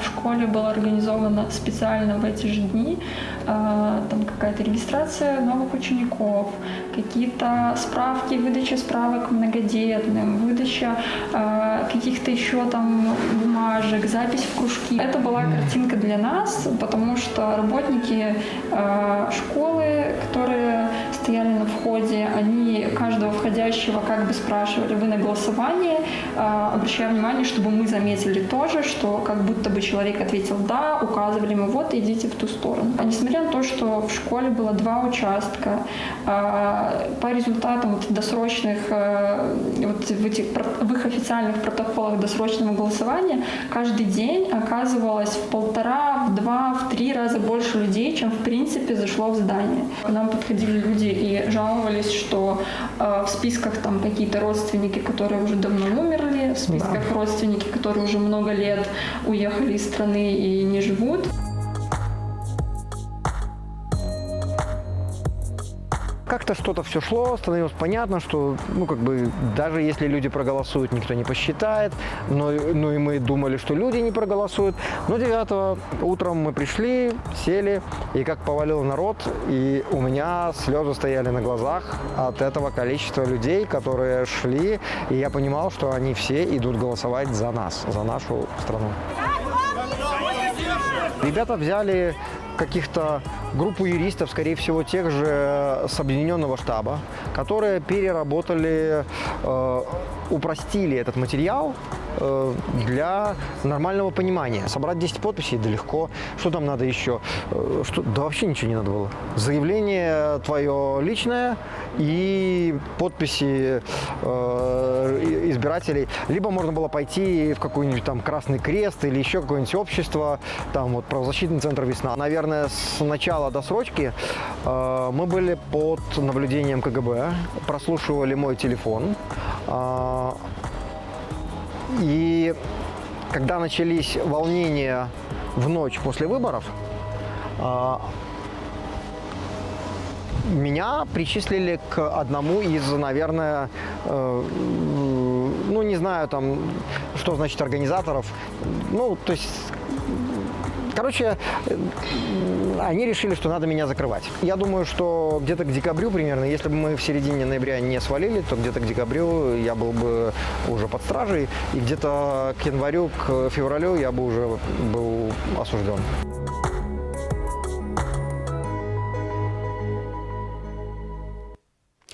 Год пасля выбараў гаспадарства мы працуем у адмысловым выданні і, канешне ж, у жывым эфіры. Другая гадзіна гэтага эфіру і госці ў студыі ўжо іншыя. Яны змяніліся. Прадстаўляю, гэта спадар Александр Азараў, ініцыятыва «Байфол», а таксама экс-кіраўнік 3-го ўправлення Губазік. Вітаю. Аліна Скрабнова, наша магілёўская журналістка, якая была вымушаная пакінуць краіну. Вітаю. Таксама Алена Жываглот, ініцыятыва «Сумленныя людзі». Вітаю. І Дмітрый Кудзелевіч, стачкам Беларуськалію. Вітаю вас. Спадарства, так тут мы таксама назіралі вось у гэтым матэрыяле за тым, як адбываліся выбары, як ішоў падлік гэтых галасоў. Безумоўна, усе разумелі, што ні адныя выбары да гэтага па сутнасці не адбыліся сумленна. Усе ведалі, што будуць фальсіфікацыі. Таксама адбываліся назіранні, але усе разумелі, што гэта слаба дапамагае, калі выкідваюць назіральнікаў, калі не дазваляюць нічога рабіць. Спадарыня Алена, хто выйграў выбары? Кто точно не выиграл? Точно не выиграл Александр Лукашенко.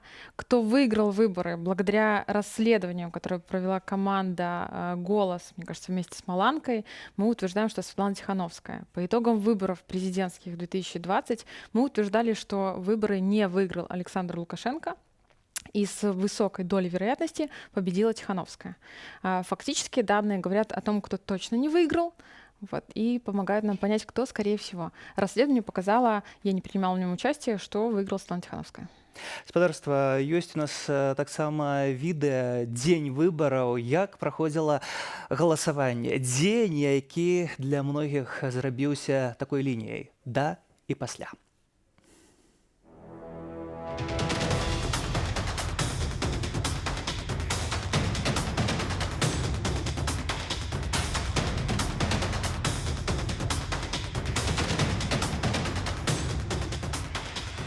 Я очень хочу, чтобы были выборы честные, потому что если власти нечего бояться, если бы они не переживали, да, если весь народ за Александра Григорьевича, мы же с этим согласимся, если бы выборы были честные, да, мы очень на это надеемся.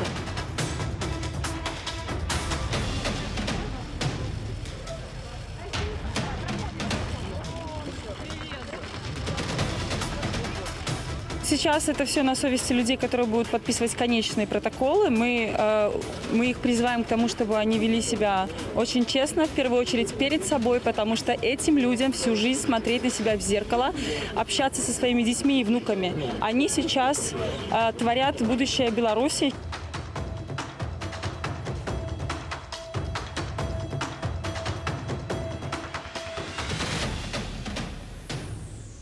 Когда покажут результаты выборов, то они сравнят в итоге с платформой «Голос», и она выявит каждую фальсификацию на каждом участке, и тогда можно будет требовать преследования всех уголовных преступников, которые воруют наши с вами голоса.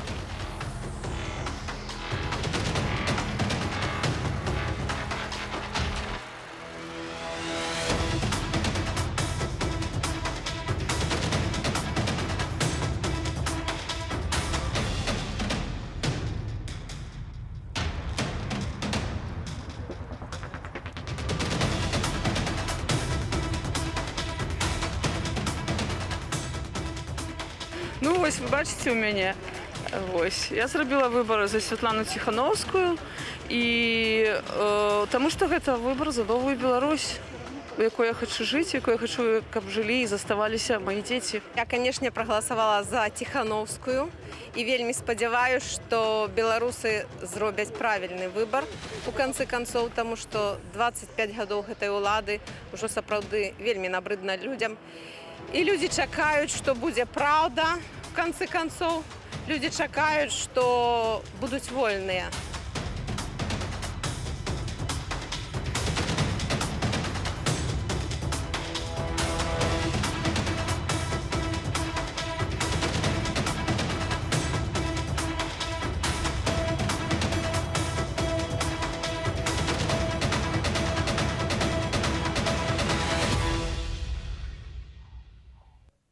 Што датычыць афіцыйных вынікаў, то гэтую сітуацыю прадказвалі многія. Лукашенко традыцыйна мае 80%. Святлана Тихановская паводле Лідзіі Ярмошынай усяго 10. Іншыя 3 кандыдаты таксама змагаюцца, але за долю 1%. Супраць усіх амаль 5% прагаласаваўшых.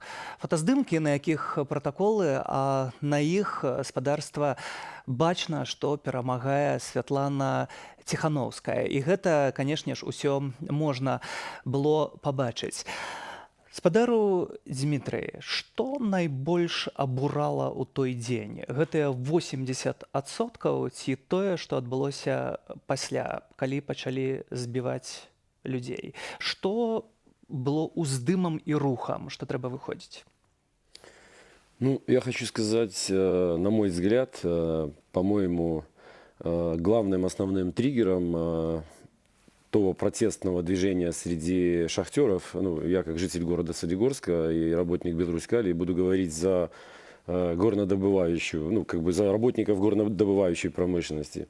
У нас на предприятии работает почти 20 тысяч из 100 проживающих. То есть в каждой семье есть работник Беларуськалии. И я помню хорошо, когда после выборов, если быть точным, то 14 августа возле здания генерального, значит, хотел сказать штаба, возле генералитета, возле основного главного здания Беларуськалии собрался весь город. Приходили шахтеры, ну, я имею в виду работники Беларуськалии с семьями, с детьми, со своими. Там кто-то из активистов задал вопрос, взял микрофон и задал вопрос, кто проголосовал за Тихановскую.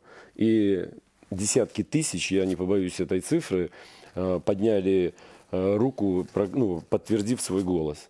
Что явилось главным триггером, отвечу на ваш вопрос, это, естественно, насилие над людьми, которые проголосовали за Тихановскую, над людьми, которые не согласились с фальсификацией выборов. И, естественно, несогласие людей вот именно с точки зрения фальсификации. То есть люди первый раз, вы знаете, я не первый, ну, как говорится, уже почти 50 лет, не первый год живу на этом свете, и за 27 лет я никогда не помню того дня, тех выборов, чтобы вот так вот люди массово, чтобы белорусы пошли и проголосовали. И я думаю, что для многих это явилось, понимаете, таким личным оскорблением, я бы даже сказал, что вот я пошел на выборы там первый раз, там, к примеру, за столько лет, то есть не верил в правду, а в этот раз вот решился и получил то же самое, что и предыдущие года. То есть, ну, люди разочаровались в очередной раз, но только в этот момент уже, наверное, лопнуло терпение народное. И поэтому люди вышли на открытый протест, на открытую забастовку. Магчыма, калі б Александр Лукашенко разам з Лідіяй Ярмошинай напісалі 55%, то такога б абурэння грамадства не было. Але наступны крок – гэта разгоны абсалютна брутальныя, кроў, збіцці, забітыя таксама пачынаюць з'яўляцца. Спадару Александр, вы як экс-кіраўнік 3-го ўпраўлення ГУБАЗік. ГУБАЗік – структура, якая пасля гэтых выбараў сталася абсалютным, прабачце, але гэта не да вас, нейкім СС-органам проста. Трэба называць рэчы па імёнах. Навошта такая брутальнасць? Насколько я знаю, президенту бывшему еще до выборов был положен на стол доклад, который подготовило Главное разведывательное управление Генерального штаба. Они проводили статистические опросы граждан и собирали информацию оперативную, согласно которой за Лукашенко проголосовали бы только 20%. То есть Лукашенко уже заранее знал до выборов, до самого дня, что у него будет только 20%, и он проиграет однозначно. И поэтому, чтобы не проиграть, как по примеру предыдущих выборов, он хотел за один день уничтожить протест. Он понимал, что люди будут выходить на улицы, а сам день выборов показал, что люди выстраивались в огромные очереди, и они не расходились с избирательных участков. Они стояли и ждали результата подсчета. И поэтому вызывался ОМОН несколько раз на день. Вот я находился на избирательном участке, несколько раз в день вызывался ОМОН, который разгонял людей. Но люди все равно собирались и ждали результатов. И видя то, что люди так себя ведут, он понял, что только это его методика такая. Нужно максимально жестко подавить протест, чтобы люди не вышли на следующий день. Тот же Карпенков, он же говорил, если вы помните, что человека нужно покалечить так, чтобы он не смог физически на следующий день выйти из своей квартиры и дальше протестовать. То есть они закупали оружие, и уже даже это началось с самого утра, когда сотрудники заступали на избирательные участки, чего раньше никогда не бывало. Руководители, которые проводили инструктаж личного состава, они сказали так. Значит, если граждане будут недовольны и будут заходить на избирательные участки, нужно применять оружие. Один выстрел в воздух, другой на поражение. Можете в воздух, в принципе, не стрелять, сразу на поражение. То есть все сотрудники, кто это слышал, я на выборах был раньше, но я такого вообще не слышал. Все были в шоке, смотрели друг на друга, что-то происходит. То есть власти уже заранее в 6 утра, когда это происходило развод, уже дали команду жестоко подавлять любое инакомыслие, любые протесты. И в течение дня также были даны команды, чтобы все независимые избиратели, были задержаны до голосования самого. Приезжали специальные группы, председатель комиссии провоцировал независимых наблюдателей на какие-то действия, там их заставлял удалиться, выйти куда-то там или что-то, вызывал милицию, говорил, у нас конфликт, хулиганство, забирайте. И всех, и к концу, к вечеру всех независимых наблюдателей задержали, составили протоколы, всех повозили, никого не было. То есть они готовились сразу фальсифицировать эти выборы. И даже когда эти выборы происходили, я выходил, там школа была буквой «П», во двор, уже было темно, на первом этаже считали голоса. Штор не было, и все было видно, свет горел. Никто голоса вообще не считал. Избирательная комиссия сидела в разных углах, сидели в своих телефонах, игрались там и занимались своими вопросами, пили чай, кофе. Там у них была комната специальная, ходили, там выпивали в течение дня. И я так смотрел на них, думаю, а что они уже посчитали, видимо. Но теперь я понимаю, что они их вообще и не считали. Им заранее было сказано, какие цифры нужно было донести. И еще я разговаривал с самими людьми, кто находился в избирательных комиссиях. Это были учителя, там физкультуры, другие учителя. Они сказали, что у нас... Мы не избираемся в эти комиссии, нас назначают. Мы, говорит, по 10 лет в этих комиссиях состоим. Мы уйти не можем, даже добровольно сказать, я не буду участвовать в этой комиссии. Их заставляют, на них вешают эти преступления, фальсификацию. Одни и те же люди фальсифицируют год из года. И они, когда ездили со мной, мы там ездили по этим инвалидам, кто не может прийти на избирательный участок, они сказали, все голосуют за Тихановскую, у всех белые ленточки, все, говорит, наконец-то диктатуры не будет. Комиссия сама радовалась и говорит, говорили, что диктатуры уже не будет, все, выбрали Тихановскую. Вот, и стояли очереди огромные, ну, вот показывали видео, да, стояли, голосовали, все с белыми ленточками, все голосовали за Тихановскую. Мы по улице шли, ездили машины, из окон играла Цоя, перемен требуют наши сердца. Милиционеры им махали руками, и все радовались, это был как праздник, уже все. Последний день диктатуры считался. Вот. Спадарня Лена, але былі такія ўчасткі, дзе ўсё ж такі камісіі палічылі галасы і палічылі правильно. Да, были участки, и тогда, наверное, кстати, про день, про ощущение победы, были участки, которые заявляли, что победила Тихановская официально, по данным участковых комиссий. Это была Новая Боровая, где были посчитаны правильно голоса. Не могу сейчас сказать точное количество, но тем не менее тогда наблюдатели независимые, которые собирали данные, насколько это было возможно, да, под арестами, несмотря на то, что их увозили, отзванивались, где был интернет, отписывались и рассказывали о том, что вот ощущение победы было реально на участках.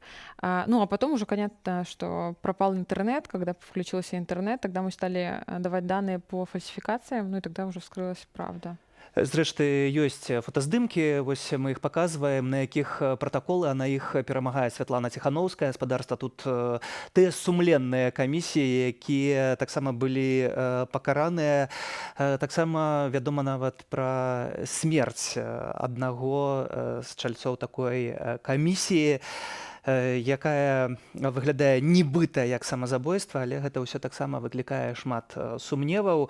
Аліна, ты працавала як журналістка ў рэгіёнах, тады ездзіла, размаўляла з людзьмі. Як выглядала гэтая атмасфера знутры, менавіта з невялікіх мясцовасцяў, ну і Магілёве таксама? Ну, начну з таго, што нам не далі папрацаваць ужо падчас асноўнага дня галасавання, і ў бліжэйшыя дні гэтай вот жэсці, якую тварылі сілавікі, што былі прэвентыўныя затрыманні ў Магілёве.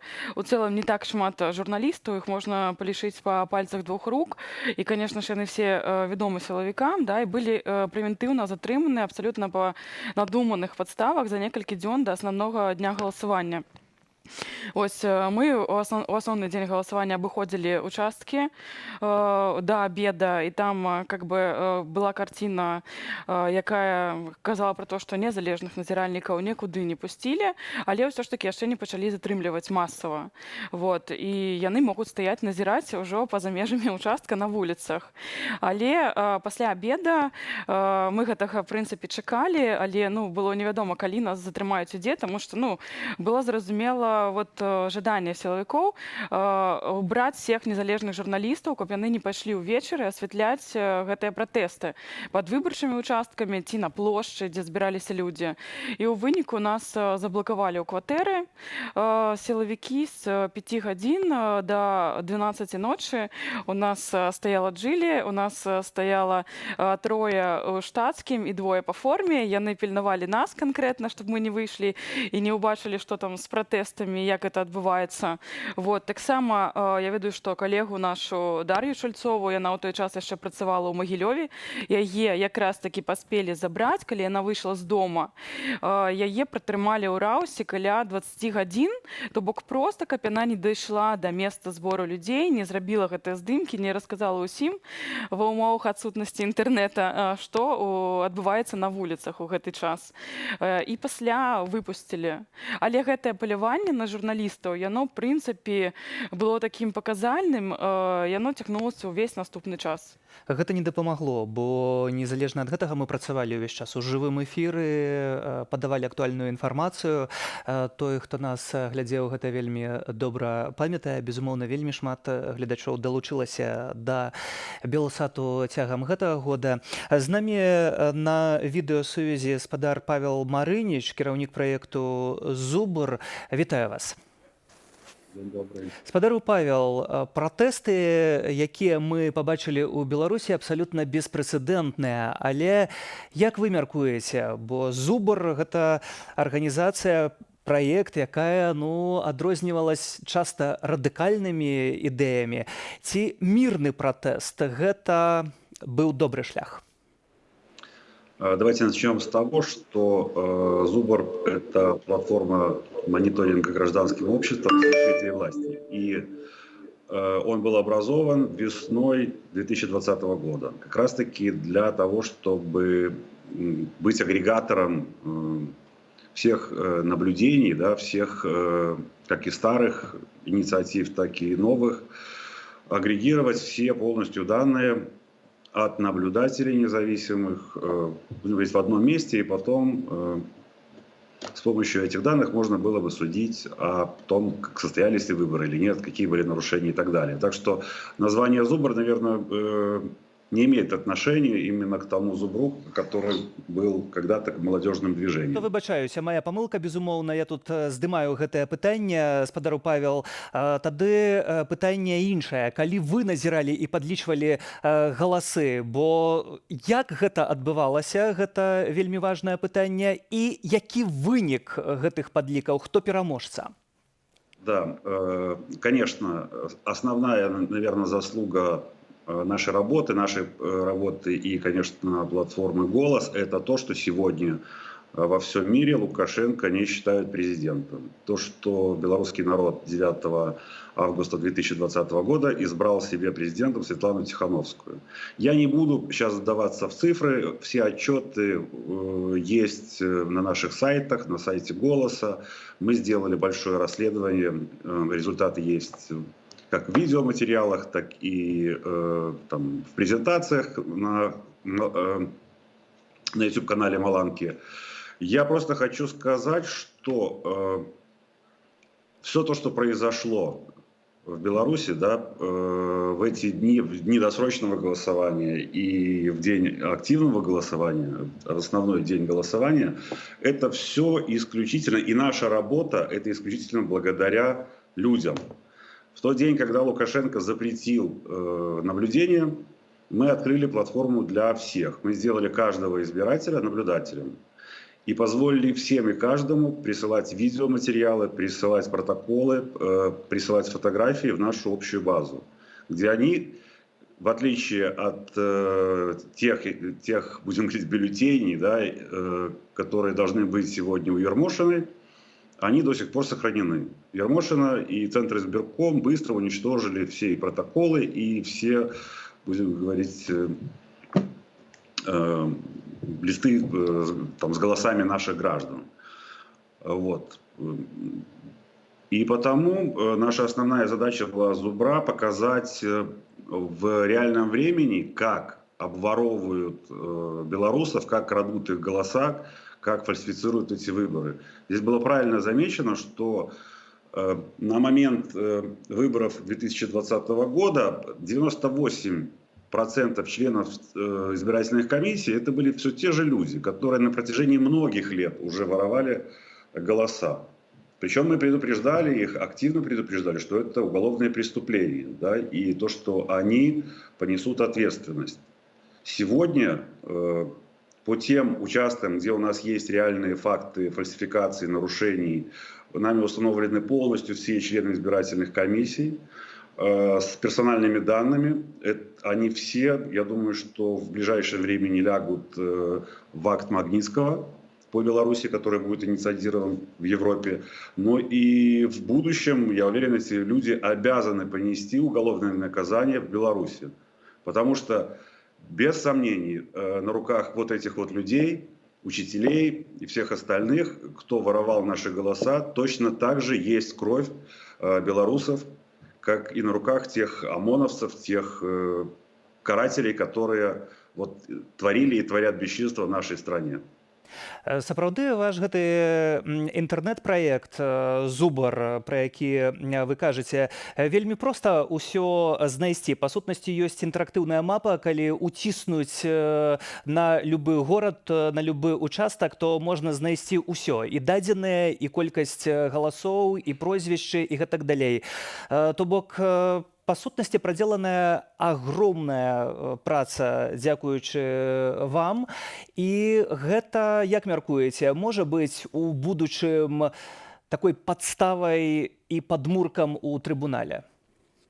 Абсолютно, абсолютно верно. И мало того, то, что это большая доказательная база всех преступлений, которые совершены были в период от, будем говорить, да, не знаю, от августа или даже те преступления, когда на этапе сбора подписей, да, на этапе формирования предвыборных кампаний там, кандидатов в президентов до итогов, это все ляжет в материал уголовного дела. Но я хочу еще больше сказать, то, что эта платформа на сегодняшний день уже не позволит никогда в будущем, да, провести какие-то, я не знаю, манипуляции в любой электоральной кампании. Даже вот если сейчас Лукашенко попытается там сделать какой-то там референдум по какой-то его конституции, то абсолютно мы готовы с платформой «Голос» вот, заняться разоблачением вот этих фальсификаций тоже. Спадар Павел, дякую. Это, будем говорить, это будущий электронный центр Сберком.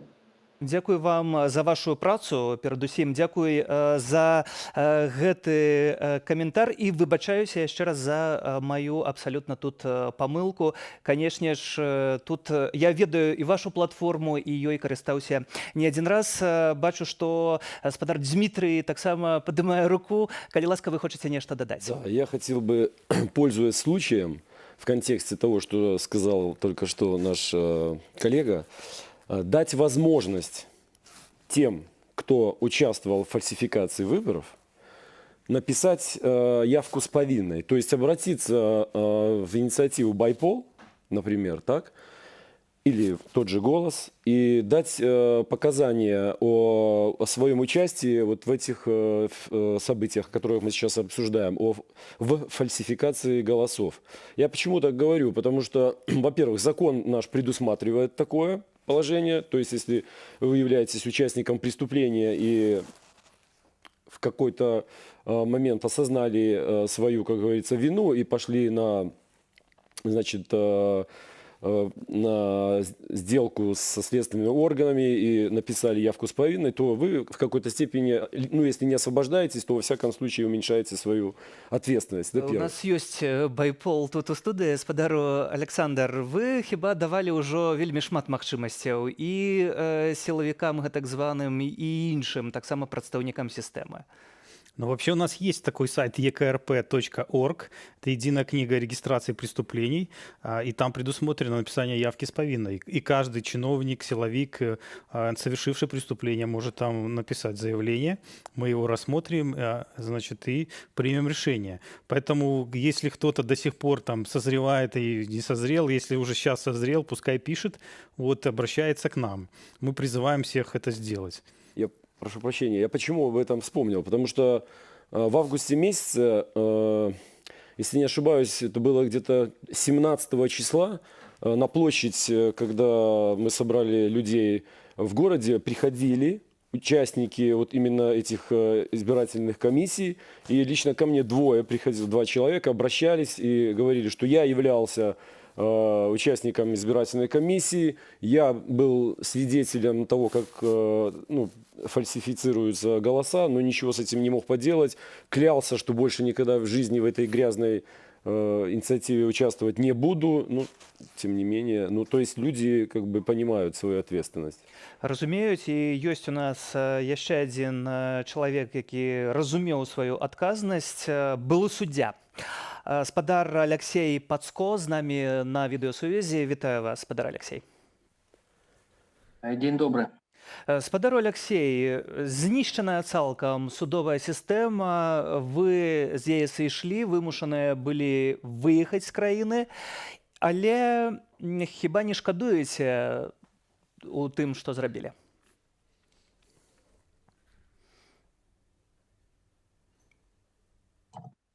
Спадар Алексей, ці вы чуете нас?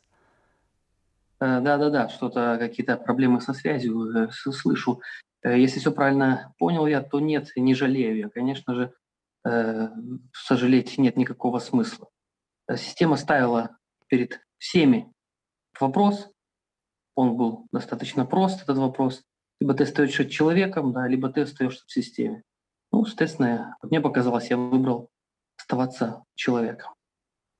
Але вельмі шмат суддзяў засталіся ў сістэме. Нават я б сказаў, што большасць суддзяў засталіся ў гэтай сістэме і працягваюць і гэтымі днямі выносяць абвінаваўчыя выракі для журналістаў, для актывістаў, для шараговых грамадзянаў, якія проста ішлі ў краму за хлебам.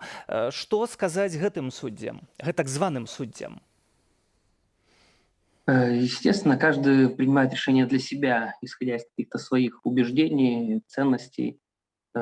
Каждый смотрит в зависимости от своих каких-то обстоятельств, как это решение принимать. Кто-то просто ушел с системы, да, кто-то, как я, сложно ушел с системы, кто-то в рамках системы так или иначе уклоняется, да, от принятия каких-то политически мотивированных, да, решений. Кто-то в рамках системы, наоборот, видит в этом какие-то карьерный рост.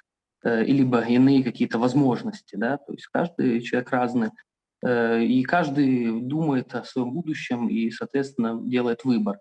Что им сказать? Ну, к сожалению, с учетом, понимая, как работает система, можно им просто посочувствовать.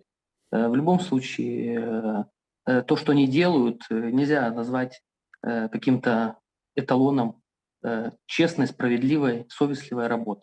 Они сами это прекрасно видят, это видят те лица, которые участвуют в этих судебных заседаниях на стороне там, обвинения, да, там, которые постоянно пытаются как-то скрыть свои личности, закрыть судебное заседание, максимально принять все возможные меры, чтобы каким бы то ни было образом не вышла информация в общественность, то есть принимаются все меры. Это говорит о том, что не чувствуют они за собой правоты, да, не чувствуют за собой какой-то общественной поддержки в своей деятельности и, соответственно, уходят в такую вот тень или в полутень. И, как я уже сказал, к сожалению, можно только этому посочувствовать.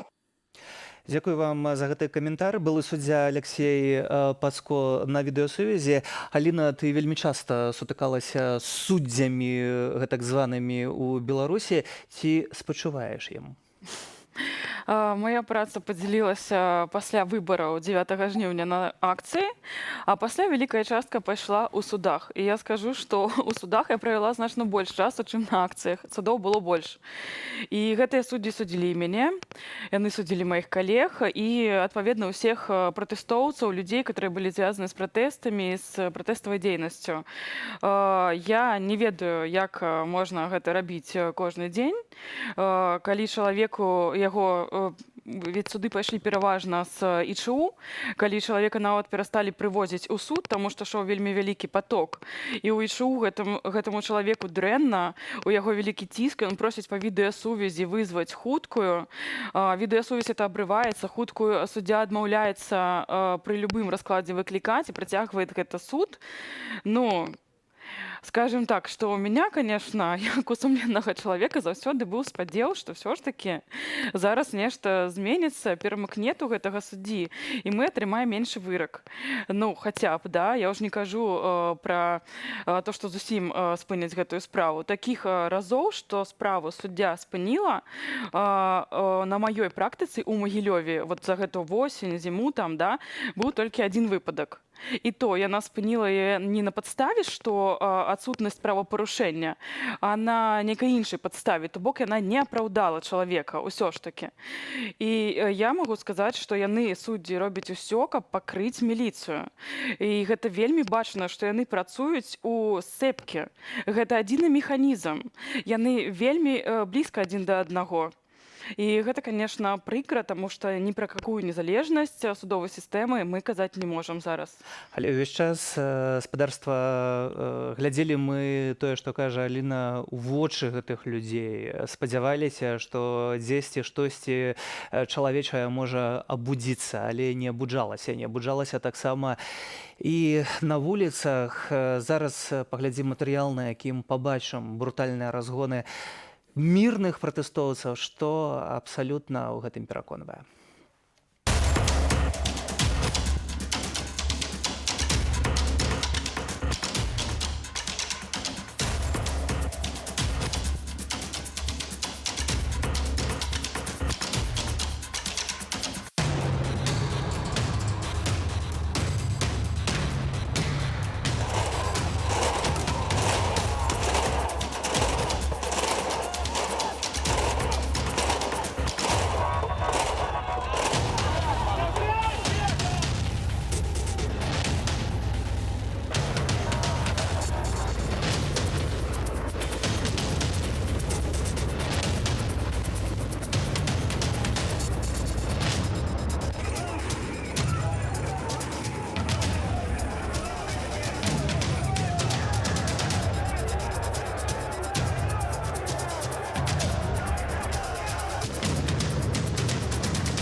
проспекту.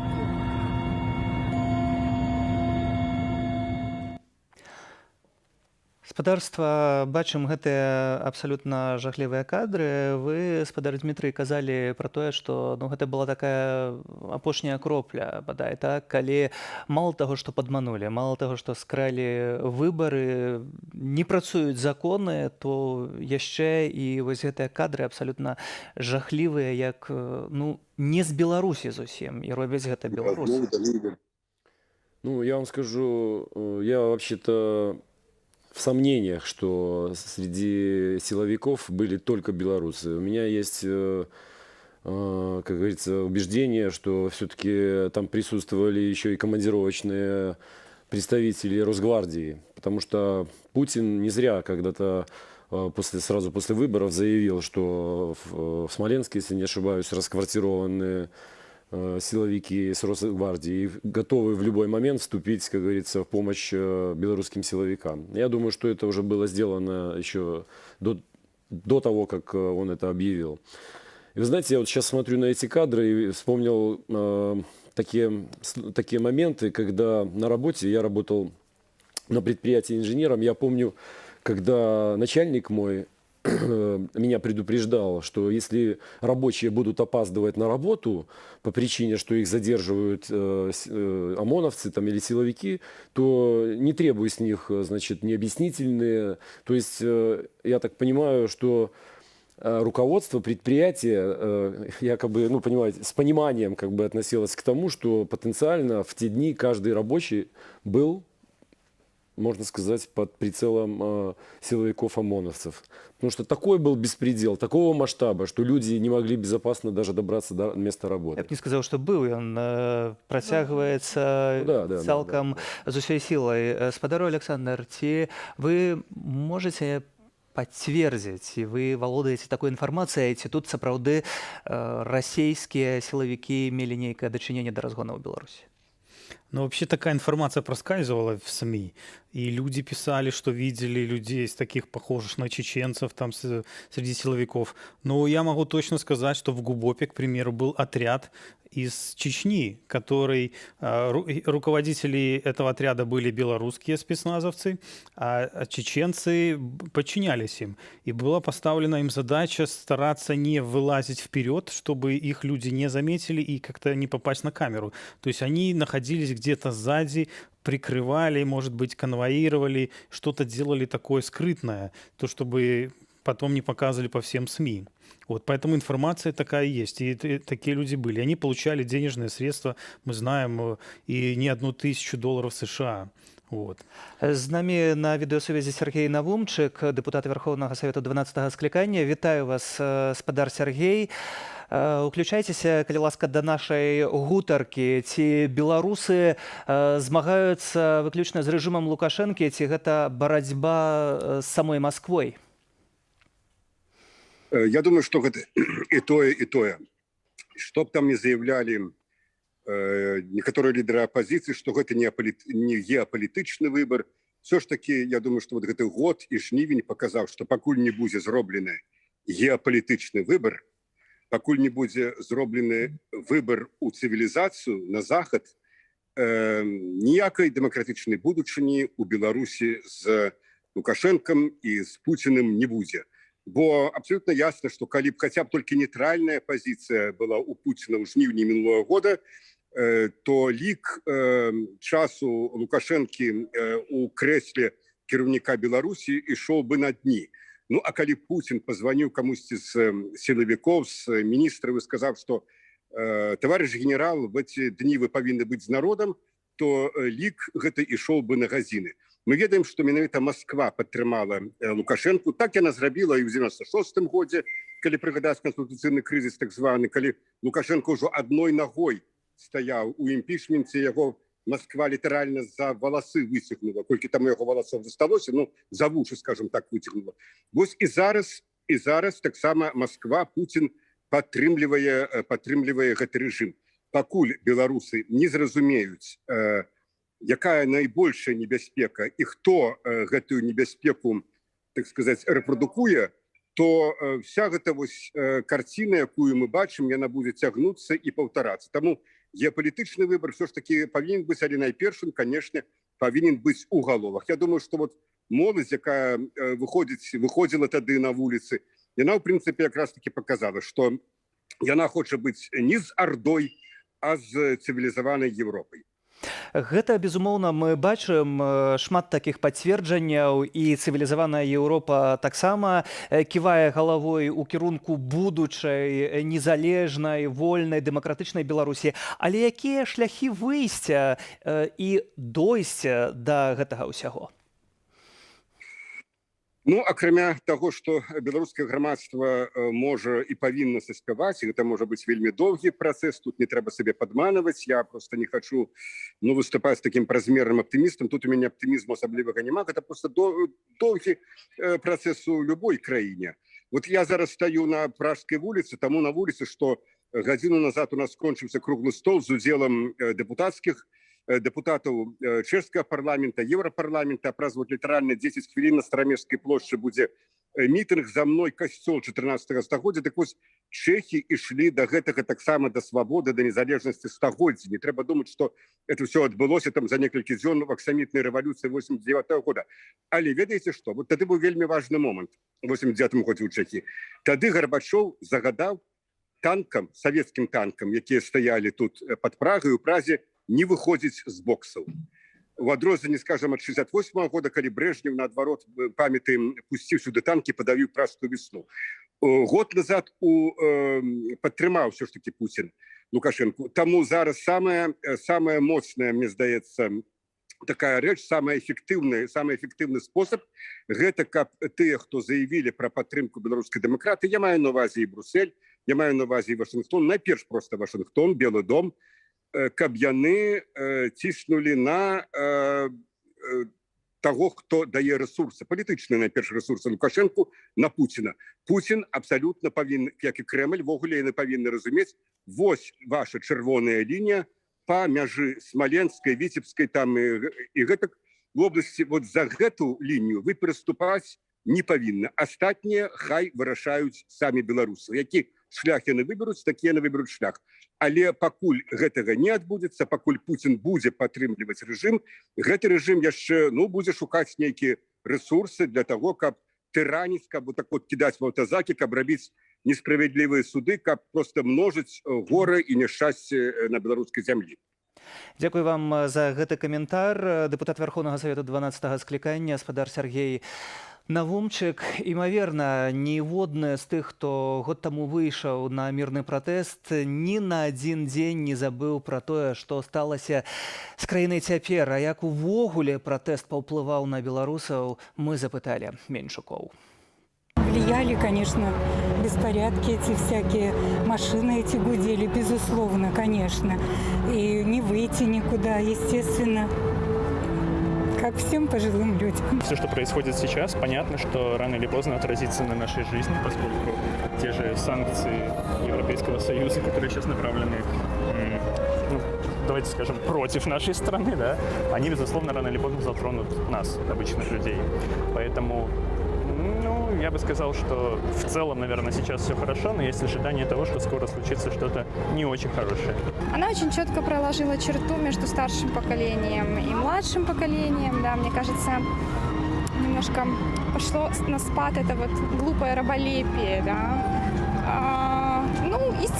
Истина нас просветлила. К сожалению, не хватило пока сил, да, то есть старое оно не уходит. Достаточно крепко сидит в наших умах, и молодых тоже. По крайней мере, мы увидели возможность изменений, и меня это вдохновило не сдаваться. Сейчас, наверное, ощущение небольшого сожаления от того, что все это закончилось ничем. Вот, то есть сейчас ходишь, смотришь, вроде жизнь идет своим ключом, хотя понимаешь, что на самом деле просто... Наверное, большинство из нас затаилось и чего-то ждет. Никак. Абсолютно. Я в них не участвовал, но свои дела, у меня все нормально. Как ощущается? Плохо ощущается. Как может ощущаться при, сами понимаете, при нынешнем государстве? Будущее детей. У меня 2 дочки.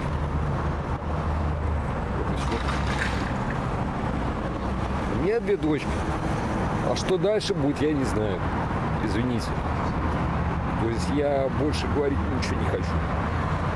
Извините.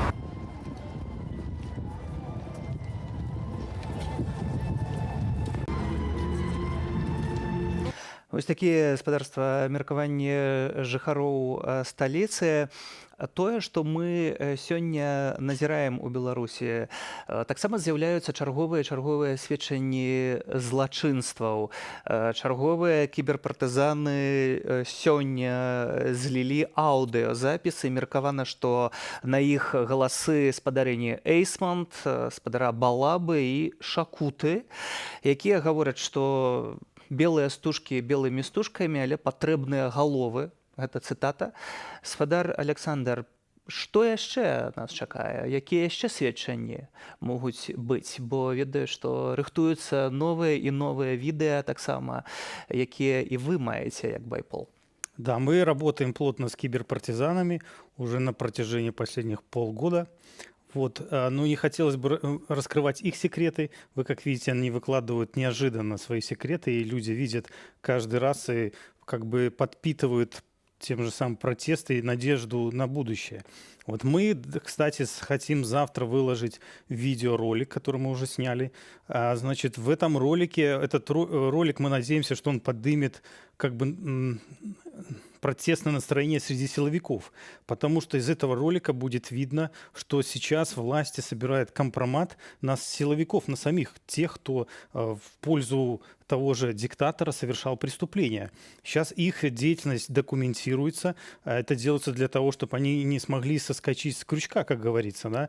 То есть эти люди работают, служат режиму, а такое с ними происходит. Вот завтра в ролике предлагаю всем посмотреть, и вы увидите, каким образом власть благодарит, можно сказать, в кавычках, этих же силовиков. То есть мы там будем выкладывать разговор и того же Бидункевича, который, значит, его прослушивали, и он там дает команды, рассказывает о том, что, значит, от него какие загады у министра насчет тех же мигрантов, к примеру. То есть мы подготовили очень сильное видео, поэтому завтра вы посмотрите и увидите. Чакаем, так, гэтае відэо, наўрад ці тут вялікая радасць, але з іншага боку тая праўда, якую мы чуем і бачым, якая жахлівая сістэма, гэта, напэўна, таксама і сігнал тым людзям, якія працуюць у сістэме, праўда, што прыйдуць не толькі за тымі, хто пратэстуюць, а прыйдуць да кожнага. І вось гэты апошні прыклад са спартоўкай, спрынтаркай Ціманоўскай хіба вельмі добры таксама гэтаму прыклад. Аліна, калі ты рабіла матэрыялы ў Беларусі, размаўляла з людзьмі, таксама з чыноўнікамі вельмі часта даводзілася размаўляць, не заўсёды гэта прыемныя размовы, вельмі часта, ну, мякка кажучы, проста адсылаюць альбо выклікаюць міліцыю. Але ці без камеры гэтыя людзі па-іншаму размаўляюць? Ну, я не размаўляла з чыноўнікамі без камеры на нейкія журналісцкія тэмы, тому што гэта бессэнсоўна, мне трэба матэрыял, который я магу выкарыстаць. Вот. І я могу сказаць, што без камеры яны будуць тебе казаць тое самае, таму што яны все равно ведаюць, што ты журналіст, і ведаюць, што как бы ты не з іх сістэмы, ты іншы чалавек, з которым яны не павінны мець нічога агульнага. Вось такое было стаўленне. Я думаю, што кожны разумее просто, дзе ён знаходзіцца. Ці людзі, якія працавалі на тым жа, працуюць, магчыма, на беларускалі, гэта людзі сістэмы, ці ўсё ж такі адкрыта кажуць адно, але кажуць, вы ж все понимаете, як гэта прынята сёння казаць у Беларусі? Вы знаете, в Белорускале есть разные люди, но в основном это обычные рабочие, обычные, ну, трудяги, которые до каких-то пор не интересовались абсолютно политикой.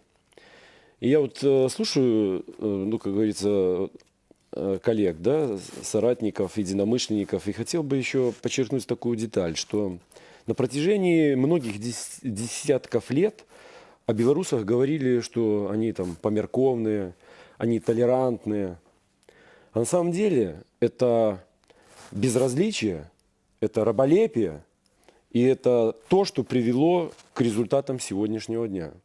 Я хочу быть, ну, вполне возможно, что это очень жестко будет сказано сейчас, но я хотел бы быть справедливым, что то, что мы сегодня имеем, это результат нашего бездействия. И если мы хотим каких-то изменений, если мы хотим действительно жить, как сегодняшний мир живет, то мы обязаны взять на себя ответственность за наши действия, за наши слова. Это включая и выборы, и даже надо отстаивать каждый голос свой. То есть не просто пошел там, проголосовал за Тихановскую, а сегодня нужно добиваться, как говорится, результатов своего голоса, той птички, которую поставил на листе. Это однозначно, это обязательно, потому что, ну, в конце концов, мы же не только боремся ради себя, ради сегодняшнего дня. У нас же есть дети. Мы во имя будущего этого должны сделать. Не можем мы сегодня в 21 веке жить как государство, я не знаю, с каким это строем, это какое-то историческое... Гэта мінулае, пра якое ўвесь час кажа Святлана Ціхановская і гаворыць пра тое, што трэба жыць будучым. Каб мы менш ведалі пра гэта будучае, пераследуюць журналістаў. 497 журналістаў затрымалі за год спадарства. Уявіце сабе гэтую лічбу. 29 журналістаў застаюцца сёння ў няволі. 135 ператрусаў і аглядаў у журналістаў у рэдакцыях. Больш за 100 заблакаваных сайтаў і медыяў.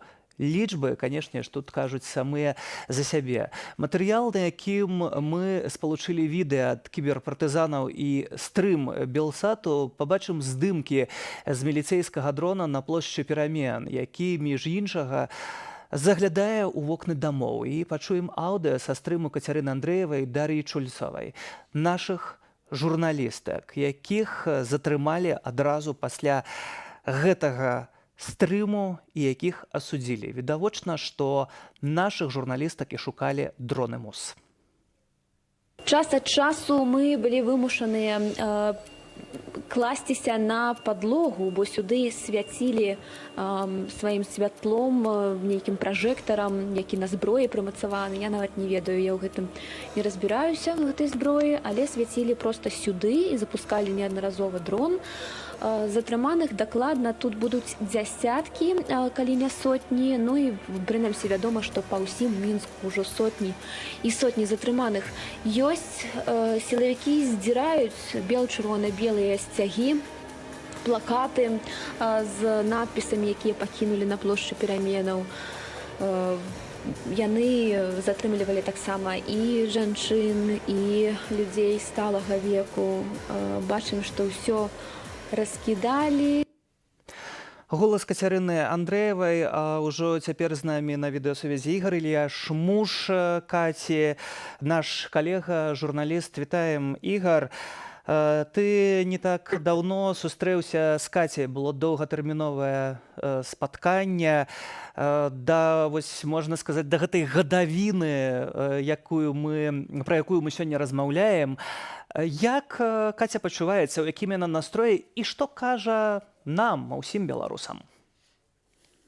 Я Катю знайшоў вельмі добрым настрой. Я б сказаў, што яна, канешне, была натхнёная самой магчымасцю мяне ўбачыць. Это было для нас вельмі, канешне, важна. Я думаю, што не кожнае романтычнае падарожжа ў Рым ці Парыж, яно звязана з такімі моцнымі, яркімі пачуццямі, эмоцыямі, з якімі была звязана наша сустрэча, наша спатканне. Яна з аптымізмам глядзіць у будучыню і кажа пра тое, што галоўнае для яе гэта не дапусціць вось у гэтых жудасных умовах зняволення, распаду душы, не дапусціць, каб вось гэтая зона пракралася у ейную душу.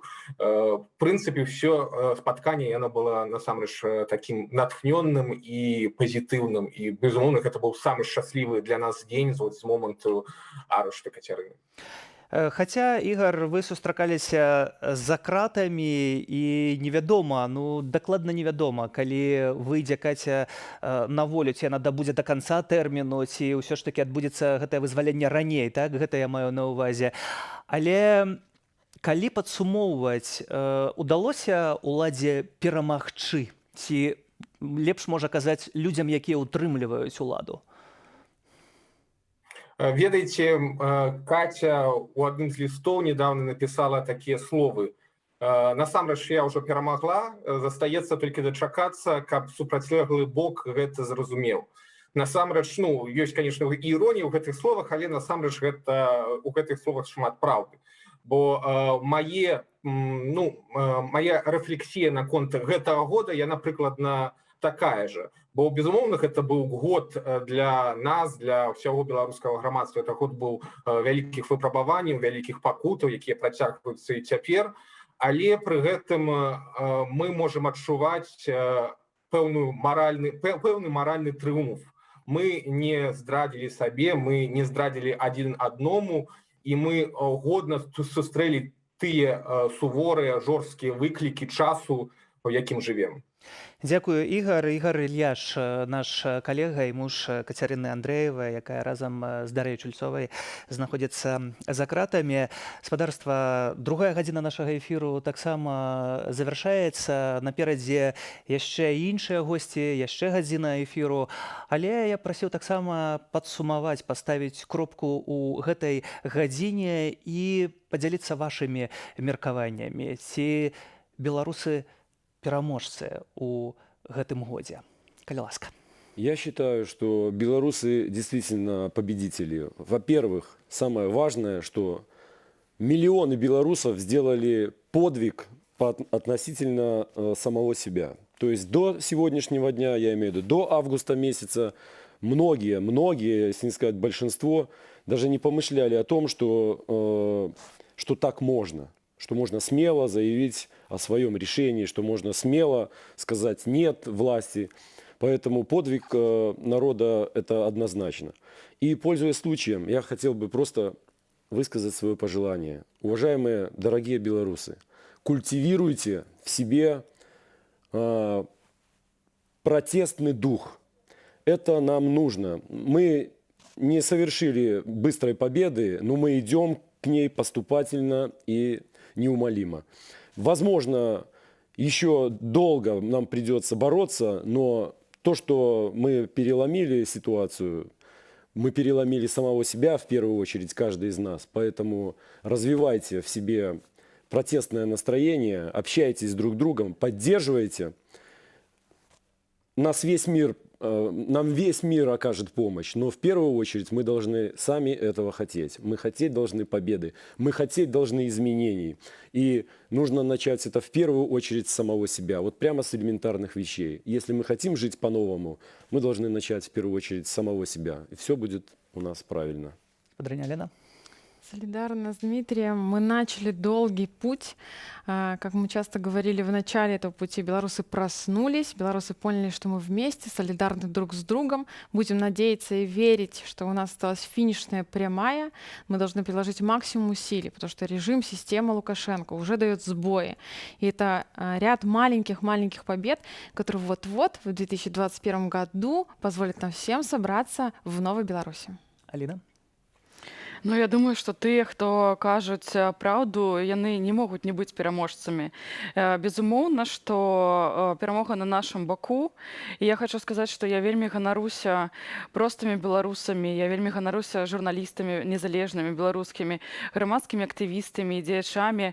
За нами, конечно же, будзе перамога. Спадар Александр. Я хотел бы напомнить всем белорусам, что мы объявили мобилизационный план «Перамога» и всех призвать, кто еще не записался, вступить в наши ряды. Только с планом «Перамога» мы переможем. Вот мы общаемся с людьми, которые записались в план, смотрим на тех офицеров, которые до сих пор служат. Это реально настоящие герои. Поэтому призываем всех граждан, записывайтесь в наш план. Только так мы победим этот режим и наступит демократия в нашей стране для нас и для наших детей. Дзякую, спадарства вам. Александр Азараў, байпол, экс-кіраўнік 3-го ўправлення Губазік, Аліна Скрабунова, журналістка Белсату, Аліна Жываглот, ініцыятыва «Сумленныя людзі», Дмітрый Кудзілевіч, стачкам Беларускалію. Спадарства, гэта не азначае, што наш эфір завершаны. Наперадзе яшчэ новыя госці, яшчэ гадзіна жывога эфіру. Каштоўнасць свабоды слова і розніцу паміж прапагандаю і журналістыкаю за гэты год адчулі нават раней непасведчаныя. Усё дзякуючы сумленным журналістам і шараговым беларусам, шмат хто з якіх таксама браў на сябе ролю інфармаваць. Цяпер спадарства пачуеце аднаго з галоўных ворагаў рэжыму блогера Нехта, фотажурналіста Вадзіма Заміроўскага і колішняга журналіста Радыё Свабоды, які пакінуў Беларусь літаральна тыдзень таму.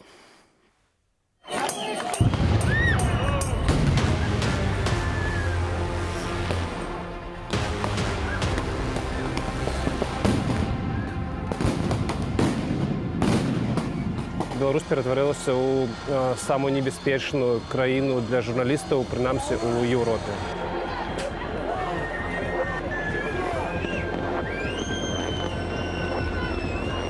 Ты сидишь дома, в тебе не стреляют, але ты сидишь и чекаешь, прыгнуць, тобой ці не прыгнуць. Падзеі, якія адбываліся, адбіліся на нас, на журналістах, на блогерах, на ўсё жыццё і змянілі прынцыпы працы некаторых выданняў.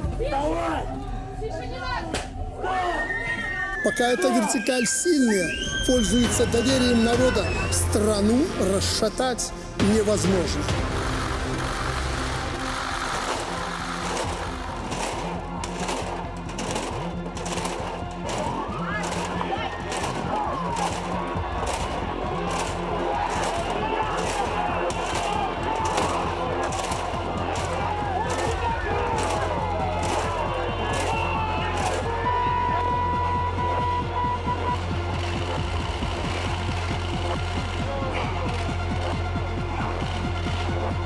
Лукашенко Александр Григорьевич. За него проголосовало 4 миллиона 652 тысячи 423 или 80,23%.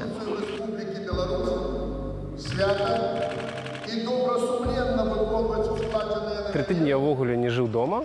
Вось, я жыў па нейкіх кватэрах сяброў, знаёмых, таму што проста пачаліся масавыя аблавы на журналістаў па ўсёй краіне. Пытанне не ў тым, да каго прыйдуць, а пытанне, калі прыйдуць. Таму што проста кола тых людзей, якія трапляюць у турмы і ў изолятары, увесь час пашыраецца. Я прыехаў сюды з квітком у адзін канец і абсалютна не маю уяўлення, калі я змагу вярнуцца ў Менск. Мы працавалі з калегам на стэле, гэта галоўнае месца, дзе былі пратэсты, і там зверху здымалі нас, жыхары пусцілі ў кватэру, на відэа мы здымалі. І калі выйшлі, мы зверху не бачылі таго, што адбываецца на зямлі дакладна, вось так, падрабязна. А потым выйшлі, пабачылі акрываўленых людзей.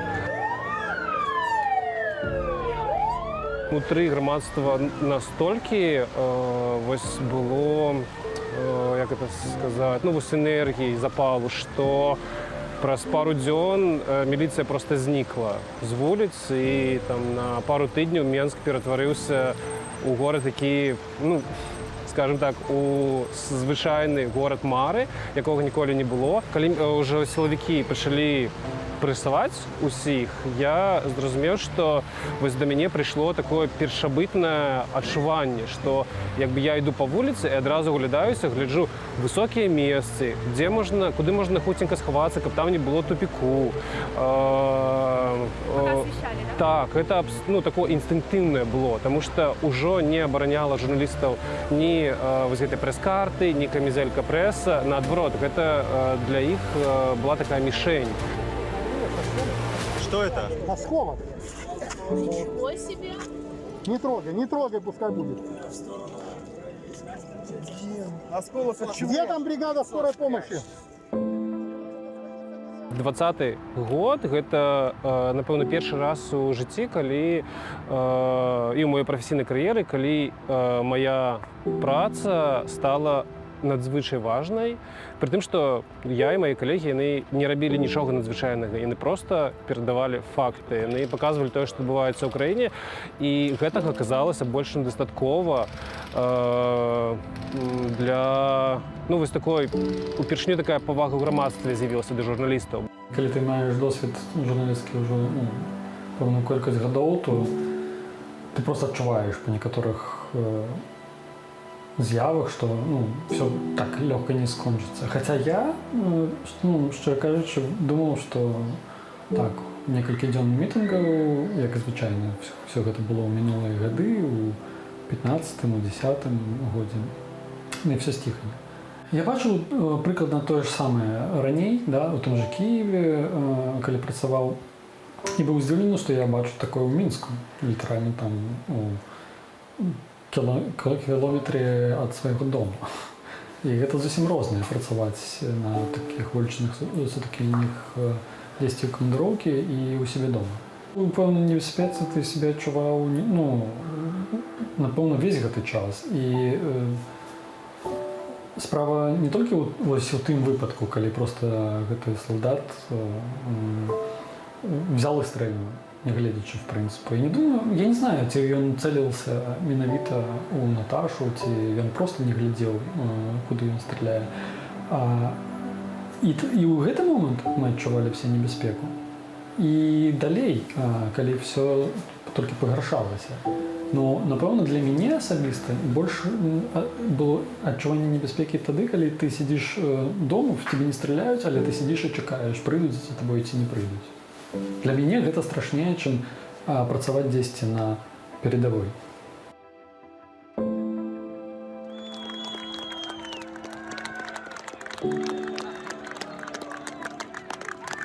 Мы в ogóle не разглядали Telegram як нейкі пратэсны месенджер, хоць многія зараз так кажуць. Просто мы там гэта вельмі зручны сродак камунікацыі, у нас ужо тады шмат даволі было падпісантаў, і мы просто распавядалі пра тое, што адбываецца. І канал Нехта Лайф, які зараз стаў самым папулярным, ён быў такім для падзеяў, які адбываюцца тут і зараз. І таму ён стаў такім папулярным. Тэлеграм гэта таксама моцны сродак ананімны, і людзі шмат, якія дзякуючы гэтаму і дасылалі ўсю гэтую інфармацыю, і Тэлеграм нельга было заблакаваць. І дзякуючы гэтаму з кожных гарадоў Беларусі блакавалі больш за ўсё ў Менску, з рэгіёнаў паведамленні часамі прасочваліся. І, канешне, наша стужка ператварылася проста ў рэтранслятар меркаванняў людзей, таму што мы не паспявалі апрацоўваць гэтую гігантычную колькасць інфармацыі, больш за 1000 паведамленняў за пару хвілінаў. І, канешне, мы проста выбіралі самае важнае, самае цікавае, і нам трэба яшчэ гэтыя архівы прагледзець, таму што шмат інфармацыі сапраўднай, якая паказвае вось гэтую сістэму, мы маглі прапусціць. Мы сталі такім нехта, як ён і быў, хтосьці кожны, так і застаецца такім народным сродкам масавай інфармацыі. Мы працягваем працу над фільмам «Залатое дно 3», і мы хочам там распавесці ўсё, што не распавядалі раней. Гэта і ціск на бізнес, адцісканне розных, і мігранты, зараз актуальная тэма, і вываз лесу, і гандаль нават зброяй, людзьмі і іншае. Мы ўсё гэта пакажам і распавядзем усяму свету, таму Лукашэнкі няма шансу ўвогуле некую нармалізацыю адносінаў, якой ён так спадзяецца. Паслявыбарчы год вельмі багаты на самыя розныя падзеі. Трэцяя гадзіна жывога эфіру «Гаспадарства перад намі», і, можа быць, яшчэ вельмі і вельмі шмат гадзінаў, і не хопіць часу, каб усё абмеркаваць, каб прысвяціць хаця б хвіліну кожнаму герою за гэты год. Нашыя наступныя госці ў студыі – гэта Юрась Губарэвіч, адказны па пытаннях рэгіянальнага развіцця народнага антыкрызіснага ўправлення. Вітаю. Андрэй Елісеев, аналітык із цэнтр Айсенс. Вітаю. Добрый день. Ксёндз Вячеслав Барок, парафія святога Язафата Кунцевіча. Вітаю вас. І сцэнарыст, рэжысёр Андрэй Курэйчык. Вітаю. Вітаю.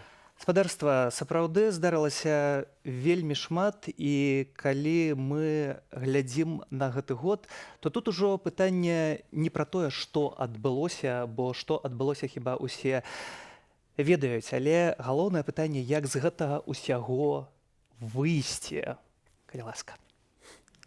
Да, такой вопрос прямо в лоб.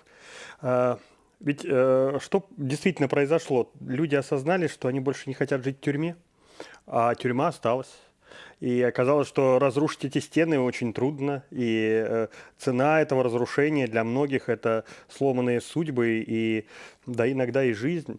Но главное, они осознали это. Это значит, что стремление к свободе, которое в них проснулось, его уже не убить. Ты ж не убедишь себя обратно, что в тюрьме жить хорошо. Уже не получится это. И ты не убедишь, что твоим детям будет хорошо в этой тюрьме. И это значит, что ты будешь так или сяк бороться против этого. Вопрос действительно цены. Каждый народ это проходил. Рано или поздно все проходили. Потому что, вот такая природа человечества, что оно двигается от авторитаризма к демократии. Просто кто-то это раньше прошел, кто-то позже, кто-то еще неизвестно, когда пройдет.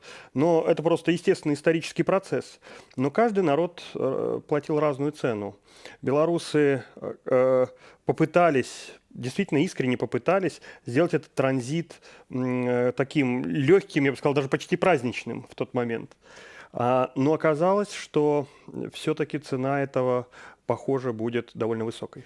Вы кажаце, паспрабавалі, але хіба яшчэ ўсё гэта зусім не скончанае? Спадару Андрэй, ці вы, як аналітык, бачыце шляхі выйсця? Сапраўды, я даволі песімістычна стаўлюся да мажлівага выйсця добрага з таго, што мы зараз маем, бо з аднаго боку, вядома, я надаю вялікую важнасць тым падзеям, якія адбыліся апошняга года. З іншага боку, важна азначыць, што Лукашенко, як бы там ні было, хоць і знаходзіцца ў даволі адчайнай сітуацыі, захаваў за сабой кантроль трох асноўных апірышаў. Гэта сілавы блок, вертыкаль улады і Крэмль. І да той пары, пакуль дэмакратычны рух і рух за сумленныя выбары не падточыць, прынамсі, адну з гэтых апірышаў, ён можа далей трываць ва ўладзе і не адзін год. Таму, прызнаючы ўсю важнасць дасягненняў і штаба Ціханаўскай, міжнароднага прызнання сітуацыі, якая ёсць у Беларусі, і таго зруху ў свядомасці людзей, якая адбылася, тым не менш, варта мець на ўвазе, што гэтая сітуацыя, асабліва пры далейшай палітычнай і фінансавай падтрымцы Крэмля, можа трываць яшчэ не адзін год. Спадар Юрай, ці вы згаджаецеся на такую, неаптымістычную перспектыву? Простых рэцэптаў тут, напэўна, ніхто не назаве, і трэба разумець, канешне, што дыктатура, якая мацавалася 27 гадоў, яна не сходзіць за адзін дзень там, ці за некалькі месяцаў. Натуральна, што запас трываласці вельмі моцны, і падмурак закладаўся яшчэ ў 90-х са знішчэння незалежнай прэсы, знішчэння палітычнай канкурэнцыі, нават часам фізычнай апанентаў, і ім ёсць што губляць. Таму, з іншага боку, грамадства абазначыла накірунак руха. Як хутка будзем ісці па гэтым накірунку, залежыць ад нас саміх. Магчыма, ад нейкай знешняй дапамогі, але першую чаргу ад таго, наколькі хопіць трываласці дайсці да фінала. І грамадства прагне пераменаў. Тое, што можа супрацьставіць зараз улада, кіруючы рэжым, гэта проста самазахаванне. Не дзеля будучыні людзей у Беларусі, не дзеля нейкага развіцця, а проста спроба кансервацыі і самазахавання. І это тупіковы шлях, бо супрацьстаяцца дзве абсалютна розныя стыхіі. Я перакананы, што перамогуць тыя, якія хочуць развіцця Беларусі, якія бачаць будучыню для сваёй краіны. І это іх матывуе. Александр Лукашенко хіба не бачыць гэтай будучыні, бо знішчае, вы прадстаўнік культуры, знішчае культуру, знішчае духоўную сферу. Таксама вы вымушаны былі, айцец Вячеслаў, пакінуць Беларусь. І таксама адбылі сотні. Гэты момант, ці у беларусаў усё ж такі духоўнасць мацнейшая, чым у тых, хто, як вы кажаце, мае апірышча трох гэтых слупоў? Каб духоўнасць была мацнейшая ўжо, адбылася б ужо і перамога. Але ў сувязі з тым, што супрацьстаянне далей трывае, то мы можам казаць, што духоўнасць беларусаў мацуецца, духоўнасць павялічваецца, яна акумулюецца. Але яшчэ недастаткова дзеля таго, каб тое зло, якому супрацьстаяць беларусы, каб яго перамагчы. І тут напрошваецца выснова такая, што рэцэпт на перамену ў Беларусі, ён ёсць. гэта павінны адбыцца ў грамадстве, у нашых сэрцах духоўныя перамены. Нам не хапае, сёння мы бачым, як не хапае таго духоўнага стрыжня ўнутранага. Як толькі кожны з нас, кожны з беларусаў будзе мець гэты духоўны стрыжень, вось, то у тым выпадку адразу ж адбудзецца і перамога. Да, гэта, безумоўна, тое, што было пералічана, на чым трымаецца рэжым, трымаецца. Але калі гэтаму рэжыму супрацьстаіць чалавек духоўнай моцы, чалавек праўды, чалавек сумлення, ніводзін рэжым, які абапіраецца на хлусні і непраўдзе, на насілле, ён не можа вытрымаць. Гэта фікцыя, это немагчыма такога. І вось паўстае пытанне, наколькі моцныя беларусы. На жаль, сёння мы бачым пазітыўныя, таксама бачым моманты, што грамадства развіваецца, адбываюцца пэўныя перамены, але бачым таксама гэтыя перамены, якія адбываюцца, ёсць гэты ўнутраныя глыбокія змены, але шмат хто яшчэ трактуе іх вельмі павярхоўна. І вось я чакаю таго моманту, калі мы ўсё ж такі у гэтым супрацьстаянні звернем увагу на гэты духоўны стрыжань і паўстае пытанне, дык, а на чым ён павінен абапірацца? Як для мяне, веруючага чалавека, гэта ўвогуле проста. Я як веру ў Бога, то я абапіраюся на Богу, на веру ў Слова Божае. Вось. І з іншага боку таксама гісторыя, якую Беларусь мае вельмі багатую. І вось калі чалавек абапіраецца на гістарычнай спадчыны, і на духоўны, як на Богу, то тады няма ніякіх праблем. Хтосьці скажа, але ў нас грамадства зусім атэістычнае, там гэтых хрысціянаў меншасць. Пагаджуся. Але кожны з нас, апрача таго, што можа мець дар веры ў Бога, мае яшчэ сумленне. І вось тут вельмі важна, каб мы ўсе беларусы прыгадалі пра наяўнасць сумлення. Як толькі прыгадаем пра яго, як перастанем ісці на кампраміс з усялякім злом, то ў той час і адбудзецца перамога. Гэта і да суддзяў, гэта і да гэтак званых сілавікоў, і гэтак далей, і гэтак далей. З намі на відэасувязі вядомы палітык Анатоль Лябедзька. Вітаем вас, спадару Анатоль. І маё пытанне такое, ці не ведаю, ці тут добра ўжываць гэтую фармулёўку новая апазіцыя, старая апазіцыя. Ці новая апазіцыя робіць усё так? Вітаю вас, добрый вечер. Но я не специалист по новой оппозиции и не эксперт. Я думаю, что зараз гэта умоўнае дзяленне на тых, хто раней прыйшоў у палітыку ці пазней. Мне падаецца, што зараз якраз мы мусім гаварыць пра прыхільнікаў пераменаў. І гэта галоўнае. І трэба гаварыць пра неабходнасць яднання, і трэба гаварыць пра стратэгію наступных дзеянняў. Гэта галоўнае. Я думаю, што зараз трэба шукаць пазітыў, а нейкія адрозненні ад так званай старой апазіцыі і новай апазіцыі.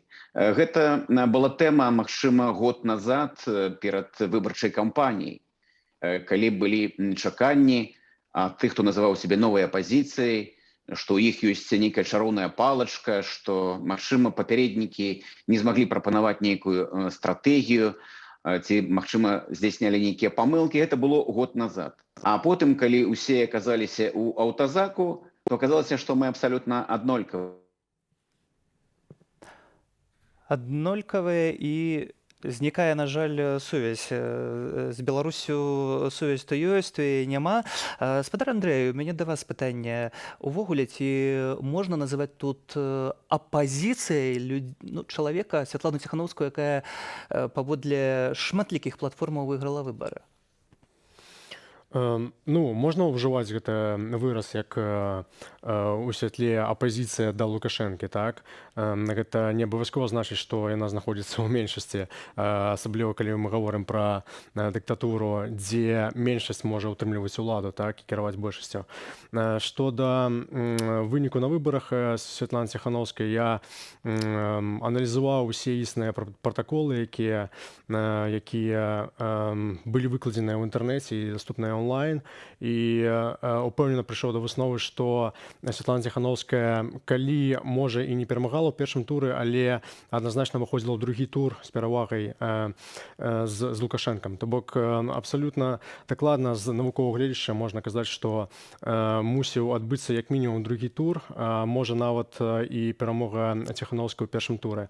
І тут, канешне, безумоўна можна казаць, што перамога была скрадзеная, і сёння на прэс-канферэнцыі вялікай мне спадабалася пытанне замежнай журналісткі, чаму уласна не выкладзеныя гэтыя ўсе пратаколы з усіх участкаў, каб зняць пытанне, ад якога Лукашенко збег, і адказу на гэта пытанне не прагучала. Вельмі шмат хлусні сёння гучала на гэтай вялікай канферэнцыі. Александр Лукашенко спрабаваў перабіць абсалютна павестку гэтага дня, але мала ў яго гэта атрымалася, бо сацыяльныя сеткі засыпаны не цытатамі пераважна з Александра Лукашенкі, а ўсё ж такі чымсьці іншым, бо хіба тут ужо няма ніякай веры да таго, што ён кажа. Але больш цікавы момант, што сёння прагучала з Вашынгтону, з Канады, з Лондану, гэта вельмі сур'ёзныя сігналы, спадару Юрась. Так, калі размова ідзе пра санкцыі, то, ў прынцыпе, гэта чаканыя крокі, таму што заходнія краіны рэагуюць зараз на тыя раздражняльнікі, якія Лукашенко дасылае на вонкі Беларусі. Калі мы узгадаем падзеі мінулага года, канечне, для нас саміх там внутры гэта жахлівыя рэчы, што адбывалася, яны працягваюцца зараз, і затрыманні, і суды зараз над сотнямі людзей, якіх накіроўваюць на доўгія тэрміны за краты. Аднак гэта выклікала, як правіла, толькі заклапочанасць, а ось спроба і перахоп гэтага летака, зараз спроба раздзьмуць ось гэты міграцыйны скандал на мяжы з еўразвязам, это то, на што ўжо ніяк не могуць заплющыць вочы заходнія грамадствы.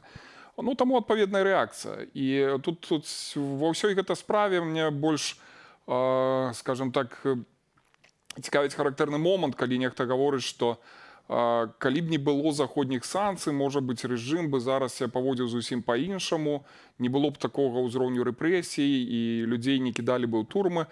Гэта два паралельных працэса. І вось рэпрэсіі былі распачаты яшчэ задоўга да увядзення санкцый, асабліва найбольш істотных з іх.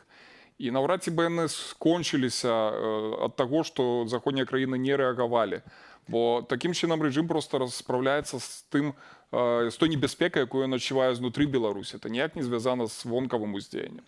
І наўрад ці Святлана Ціхановская адказвае за тое, што б'юць людзей на вуліцах, бо такія галасы таксама можна пачуць. Но трэба прыгледзецца, хто гэта робіць і хто за гэта адказвае. Таксама аўдыёзапісы, відэазапісы, якія ўвесь час з'яўляюцца ў сеціве, ўсё ж такі маюць дачыненне толькі да аднаго боку. І гэты бок знішчае таксама духоўную галіну, вось гэту культуру, бо краіна, дзе знішчаецца культура, дзе знішчаюцца духоўныя вартасці, да чаго яна ідзе? Бо тут пытанне ўжо не паліталагічнае.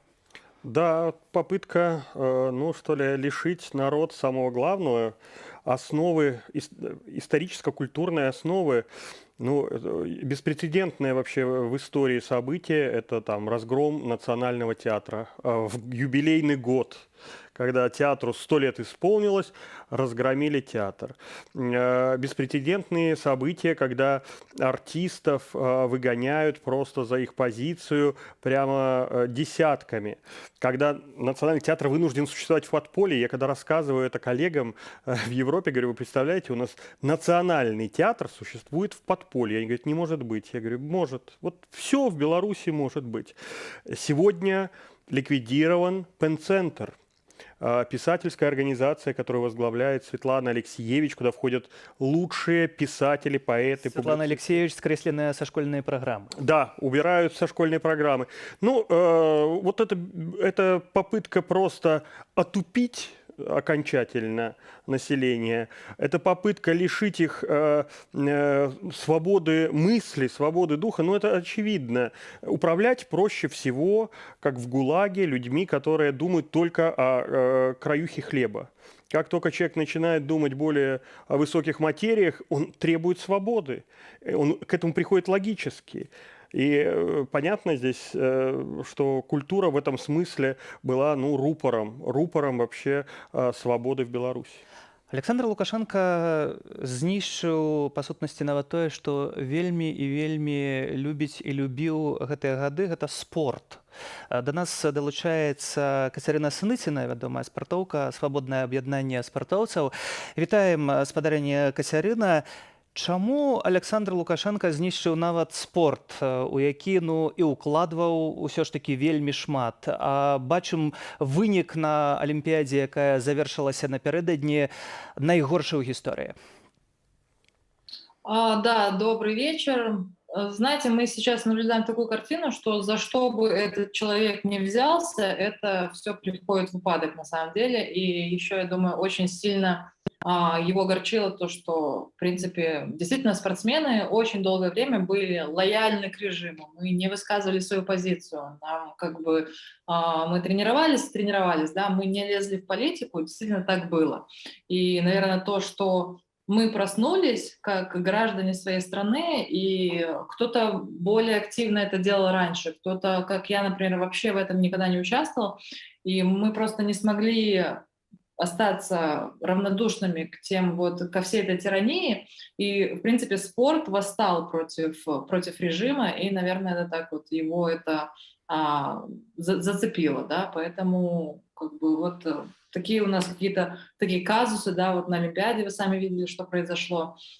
Без его внимания это не осталось даже, грубо говоря, критика, даже не в сторону политики, а просто критика в сторону Министерства спорта. Сёння стала вядома пра тое, што Злучаныя Штаты ўводзяць санкцыі супраць Нацыянальнага алімпійскага камітэту. Як вы ацэньваеце такі крок? Очень удачный для нас, я считаю, потому что очень так совпала, грубо говоря, сама ситуация, и то, что в это же время офис Светланы находился в Америке, да, там они наладили эту именно личную связь с американским правительством на высшем уровне причем, и что, в принципе, в такие короткие сроки в этот пакет санкций еще, я не знаю, на самом деле, как это происходит, да, может быть, именно эта ситуация и так быстро не повлияла, что случилось сейчас на Олимпиаде, эти санкции уже были в этом пакете, но это ответ демократических сил на этот весь беспредел, который делает режим, и я только рада. Дзякую вам за гэты каментар. Кацярына Сыныціна, свабоднае аб'яднанне спартоўцаў. У судах спадарства мы бачым, што ў кожнай галіне ёсць людзі, якія кажуць сваё не. У касцёле сваё не таксама было сказанае. Арцыбіскуп Тадэуш Кандрусевіч страціў пасаду. Можна казаць, што чаму не пайсці на нейкі кампраміс? Але тут хіба кампрамісы былі немагчымыя? Абсалютна.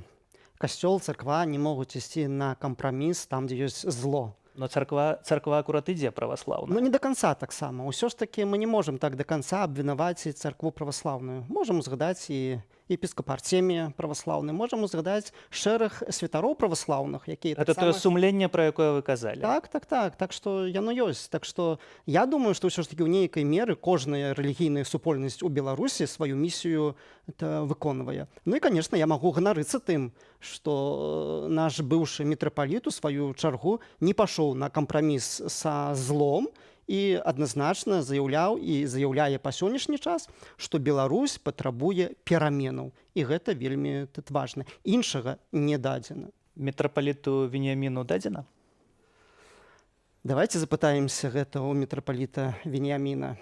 Бачыце, у хрысціянскай царкве заўсёды было так. А часоў апосталаў былі апосталы, якія жыццё сваё аддавалі за веру. А быў Юда Іскарыёт. Штосьці памянялася? Шмат чаго мяняецца, чалавек пазастаецца той самы. І ў той самай Беларусі можа хтосьці прапаведаваць Слова Божае, сядзець за кратамі, яшчэ нейкім чынам цярпець пераслед, пазаставацца без грашэй і фінансаў, а знаходзяцца і тыя, хто на такім узроўні спрабуе рабіць нейкія справы, бізнес, меркантыльныя інтарэсы. І не бачыць спадарства такіх кадраў, якія мы зараз вам пакажам, відэа, на якім сілавікі гэтак званыя Александра Лукашэнкі жорстка збіваюць мірных пратэстоўцаў. Давайте паглядзім.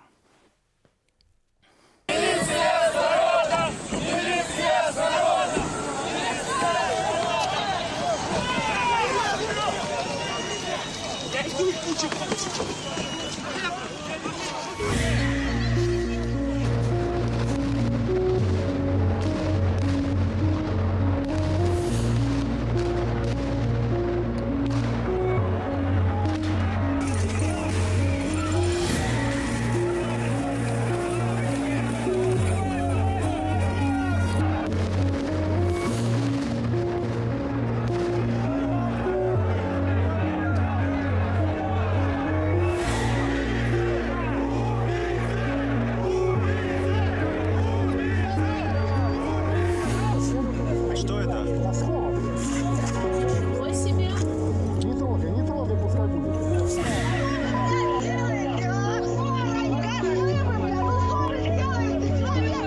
Фашисты! 41-й год! Гестапо! Идем как сможем. Хотя бы обработать. С другой стороны, пойдем, чтобы не забрали легавый его. Вот, как?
Сегодня избивали так ночью, что женщина кричала вообще нереально. Мы все в синем, все зеленые полностью, все как скотобойня.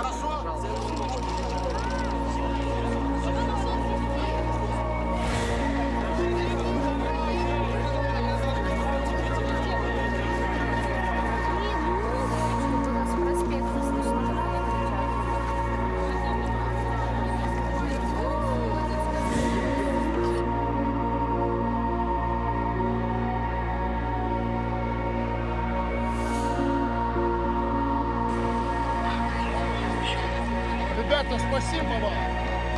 Вы красавцы! Спасибо вам!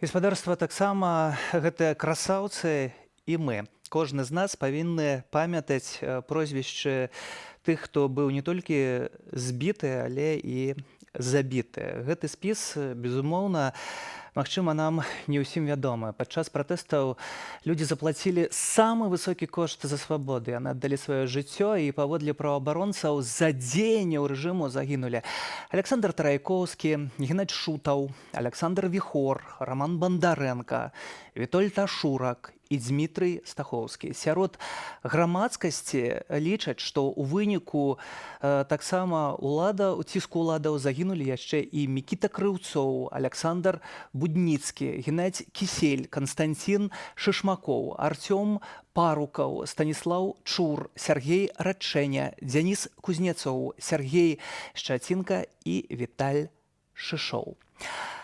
Магчыма, яшчэ раз скажу, што гэтыя спісы далёка не поўныя, а гэтак званыя таямніцы ў хуткім часе будуць не таямніцамі і будуць падмуркам для наступных судовых працэсаў. Спадарства, ці верыце вы ў тое, што такія судовыя працэсы і такія трыбуналы, разлікі магчымыя, спадару Юрась? Ну, гісторыя можа по-рознаму развівацца, канешне, бо адзін варыянт, калі раптоўна адбудуцца змены ў выпадку, калі будзе нейкі збой унутры рэжыма і проста сістэма дрогне і будзе ўцякаць і не застанецца тых, хто паспрабуе хаця б захаваць для сябе нейкую там пазіцыю ці сітуацыю. Можа быць, іншы шлях это шлях перамоваў, да якіх ізноў-такі дэмакратычная супольнасць гатовая, яна дэкляравала сваё жаданне яшчэ ў мінулым годзе, бо мы лічым, што з крызіса выходзіць трэба, а не гатова на сёння ўлада. І тады гэта будзе ўжо пытанне кампрамісаў. Но я перакананы, што ў самых такіх выпадках, дзе парушаны закон настолькі глыбока, дзе адбывались проста злачынствы, відавочныя супраць асобы, супраць чалавечнасці, суды павінны адбыцца. І ўжо как бы пра якія могуць быць вынікі судоў, ну, схаваць тут наўрад ці нешта атрымаецца. Мы бачым па тых інфармацыйных злівах, якія адбываюцца апошнім часам, што любая інфармацыя, нават самая таемная, она так ці інакш всплывае. І тыя, хто сёння гатовы аддаваць злачынныя загады, назаўтра будуць здымаць сябе адказнасць, звальваць усё на выканаўцаў. То есть это было ўжо ў гісторыі не раз. І вось менавіта ў гісторыі было не раз тое, што каты не адказалі за свае злачынствы. Пагэтаму тут вельмі важна, гаспадар Андрэй, хіба пытанне да вас як да аналітыка, ці беларуская гісторыя гэта не будзе чарговае кола ў спіралі? Калі казаць пра сапраўдны міжнародны трыбунал у поўным сэнсе гэтага слова пад эгідай ААН, то, вядома, такі сцэнар мажлівы толькі ў разе дэмакратычных ператварэнняў у Расіі. До той пары, пакуль не адбудуцца змены ў Расіі, будуць блакаванні усякіх мажлівых рэзалюцый у Радзе бяспекі ААН, у тым ліку наконт стварэння міжнароднага трыбунала.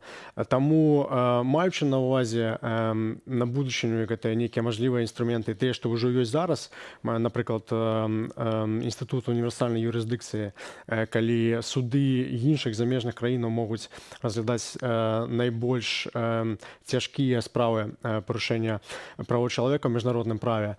Нягледзячы на гэта, перадусім ўсё ж такі галоўным базісам правасуддзя мусіць стаць унутраная юстыцыя. Таму занадта спадзявацца на нейкія міжнародныя інстытуты не выпадае. Тым больш, што яны трываюць шмат гадоў і нават нейкія разгляды спраў у рамках судоў іншых краінаў універсальнай юрысдыкцыі могуць цягнуцца гадамі. Таму і гэтыя інстытуты трэба мець на ўвазе, іх трэба выкарыстоўваць руху за перамены, але трэба спадзявацца толькі на ўнутраныя перамены і сваю юстыцыю. Гэта крышку выглядае так, што Александр Лукашенко са сваім найбліжшым атачэннем можа выйсці сухім з гэтай бруднай вады.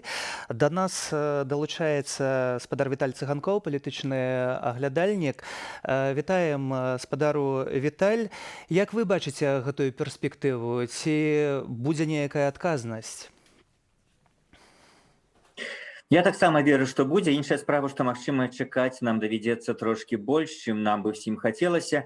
І, прывяду гістарычныя прыклады, калі, напрыклад, у Чэхіі пасля зрынання камунізму судзілі тых суддзяў, якія няправільна судзілі ў камуністычныя часы, яшчэ 50-е гады, якія асуджалі людзей на смерць. У Польшчы пасля таго, як там адбыліся ў канцы 80-х змены дэмакратычныя, як ва ўсёй усходняй Еўропе, там судзілі тых амонаўцаў, кажучы па-нашаму, там яны называліся па-іншаму, якія падчас ваеннага становішча таксама дапускалі зверства і катаванні людзей, і іх судзілі ўжо ў 90-е гады. Так што ў гэтым сэнсе мне здаецца, што Беларусі таксама можа гэта адбыцца, магчыма, не так хутка, як нам бы хацелася, магчыма, пасля Лукашэнкі нейкі будзе, умоўна скажам, хацелось бы верыць у адразу перамогу дэмакратычных сілаў, но працэнт верагоднасці гэтага развіцця падзеяў можа быць не самая 100%, скажем так, асцярожна, але нават калі прыйдзе нейкі то, што называецца пераемнік, іншы чалавек пасля Лукашэнкі на ягоных умовах, ён уже будзе іншым. Ён уже, конечно, адразу не будзе там судзіць вінаватых за зверствы 2020 году, але ён будзе праводзіць вымушаны зусім іншую палітыку там накіраваную на нармалізацыю адносінаў з захадам, на пэўную лібералізацыю ўнутры краіны, і все гэта пойдзе паступова, пойдзе паціху, і все гэта так ці іначай дойдзе да таго, што грамадства будзе ад тых наступных кіраўнікоў пасля Лукашэнкі, нават калі яны не будуць чыстымі дэмакратамі, патрабаваць адказу за 2020 год. Але спачатку трэба дамагчыся гэтых сапраўдных дэмакратычных пераменаў. Дзякуй вам за гэты каментар. Віталь Цыганкоў, палітычны аглядальнік, і ягоныя словы. Спадарства, у нас застаецца літаральна 4 хвіліны да завяршэння нашага эфіру. Я б хацеў, каб вы вельмі коратка пільнуючы гэты час нашага жывога эфіру сказалі свае высновы пра галоўныя дасягненні і страты адыходзячага года, які нас падзяліў многіх на да і пасля. Калі ласка. Я просто хочу обратиться ко всем с следующими словами. Друзья мои, это все далеко не конец. На самом деле, то внутреннее взросление, которое прошло белорусское общество, это фантастическое достижение, которое преобразило страну. Мы даже еще сами не понимаем, насколько. Это такая основа, такая прививка, теперь уже модное слово, да, в ковид-эпоху, от диктатуры, от нежелания жить в несвободе, в тюрьме и так далее, от понимания, какая ценность самая важная для любого человека, ну, понятно, кроме жизни, это свобода.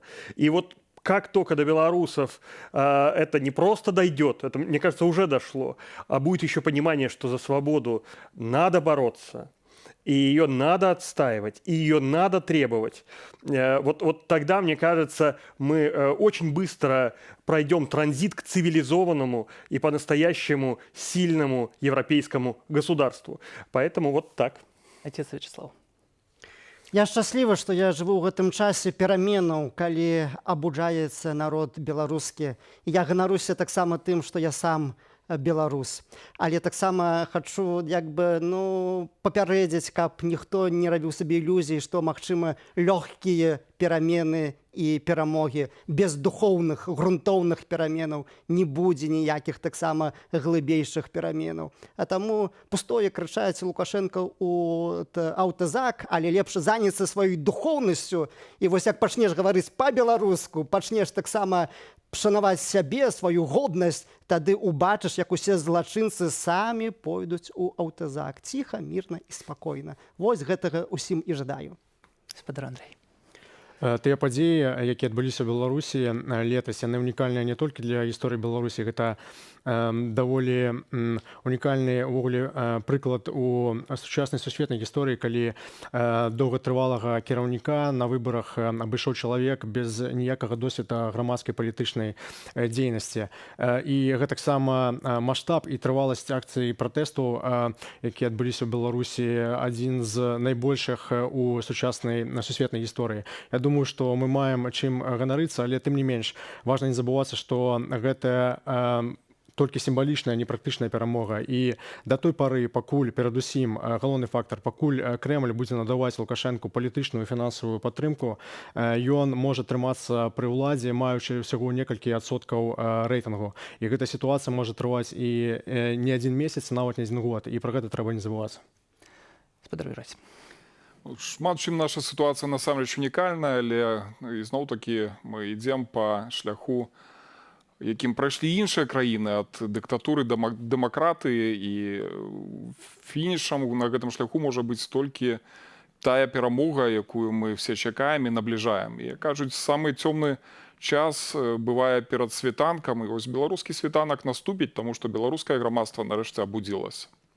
Дзякуй вам, спадарства, за гэты эфір і дзякуй за пільнаванне часу. Беларусы вельмі адказна ўсё пільнуюць. Юрась Губарэвіч адказны па пытаннях рэгіянальнага развіцця народнага антыкрызіснага ўправлення, Андрэй Елісеяў, аналітык з цэнтр Айсенс, айцец Вячеслав Барок, парафія святога Язафата Кунцевіча, і Андрэй Курэйчык, сцэнарыст, рэжысёр, маімі і спадарства гасцьмі. Год змагання за свабоду за намі. Але ж кропка не пастаўлена. заўважальнае, жаданне беларусаў не выклікае сумневаў, здарылася вельмі шмат, і ўсё толькі пачынаецца. Мы народ, і мы маем гонар, а таксама адданасць да краіны. Мы ж, незалежныя журналісты, працягваем працаваць для вас, каб вы маглі ведаць праўду па-беларуску. Пасля выбараў гэтак званыя сілавікі правялі ў журналістаў 107 ператрусаў па ўсёй краіне. Большасць незалежных выданняў заблакаваныя, кантэнт часткі з іх прызнаны экстрэмісцкім. У выпадку Белсату такім прызналі і назву тэлеканалу, і нават лога. За кратамі ў Беларусі агулам 29 прадстаўнікоў медыа, сярод якіх і нашыя супрацоўнікі. Ужо цяпер інтэрв'ю з траімі журналістамі, якія працавалі падчас выбарчай кампаніі ў найскладанейшыя паслявыбарчыя дні. Дзякуй за сёння, дзякуй, што вы нязменна з намі. Сергей Пацасонны быў з вамі, нягледзячы ні на што. Будзем разам і распавядзем вам пра галоўнае. Жыве Беларусь!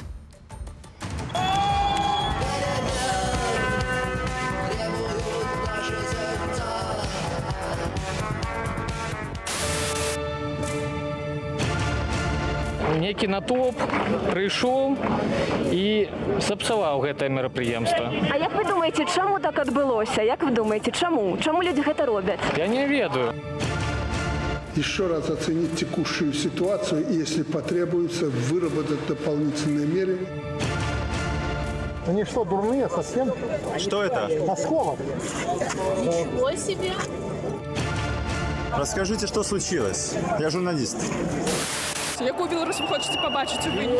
Светлую.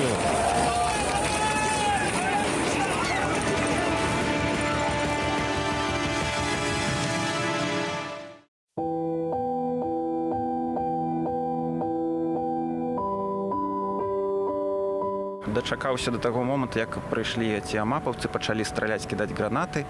Людзі в паніке, даже некаторыя на машынах пачалі раз'язджацца, там заскоквалі на ходнікі, на бардзюры, стукалі бамперы нават аб ступені бардзюров, потому что ніхто такога не чакаў, што будуць гранаты, будуць стрэлы.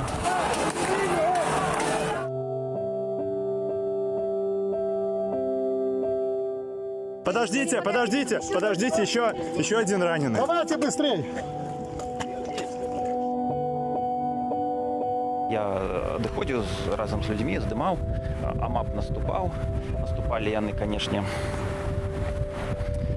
так сказаць, яны баяліся кантакту прамога з людзьмі, таму што іх была меншасць, людзей было вельмі шмат, яны проста кідалі наперадзе гранаты, стралялі, і проста на адлегласці ўжо людзі разыходзіліся за метров 200 туда колонная мапа.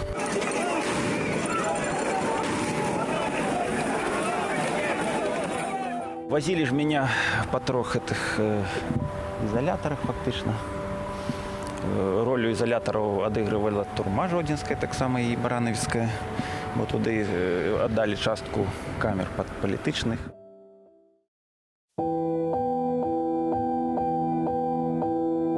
Фактично увесь жнівень он зліўся ў адзін дзень. Працавалі мы днём і ноччу, не пакладаючы ні рук, ні ног.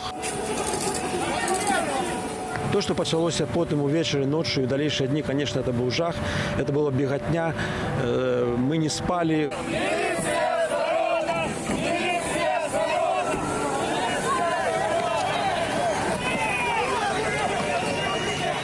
Была праблема адсылаць відэа ў рэдакцыю, таму што это было першы фактычна нядзеля, калі было адключаны інтэрнэт, далей улады гэта выкарыстоўвалі на цягу фактычна 2 сезонаў, калі інтэрнэта не было ў нядзелю.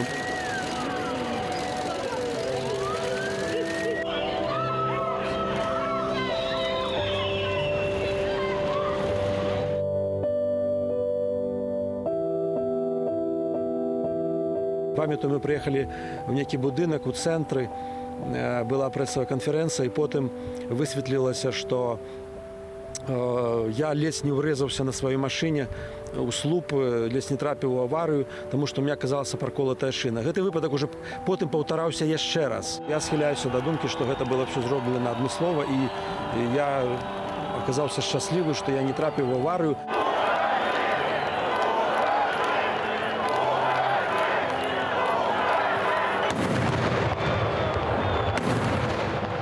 даводзілася некалькі разоў за гэтыя вот пратэсныя сезоны хавацца ў пад'ездах, навучыцца нейкім метадам вот этих уцёкаў, некім падпольным партызанскім некім методыкам.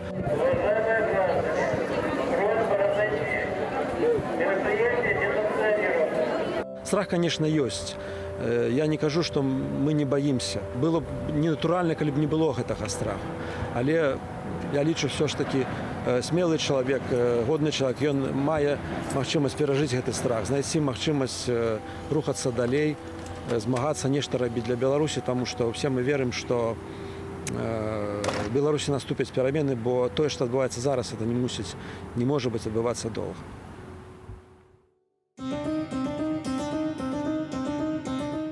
Праца выглядала так, што, в прынцыпе, калегаў затрымлівалі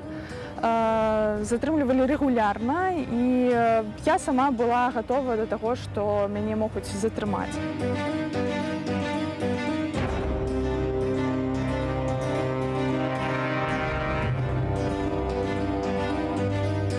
Заўсёды вось сядзела гэтая думка, што ты выходзіш і ты не можаш вярнуцца дадому. І гэта сапраўды страшна, і гэта цяжка назваць нейкімі нармальнымі умовамі працы для журналістаў, калі нават страшна апрануць камізэльку з надпісам «Прэс». Ты, в прынцыпе, разумееш, што твае стрымы адглядаюць у аддзяленнях, таксама калегі некаторыя, калі іх затрымлівалі, распавядалі, што там на фоне заўсёды ішлі стрымы Белсату.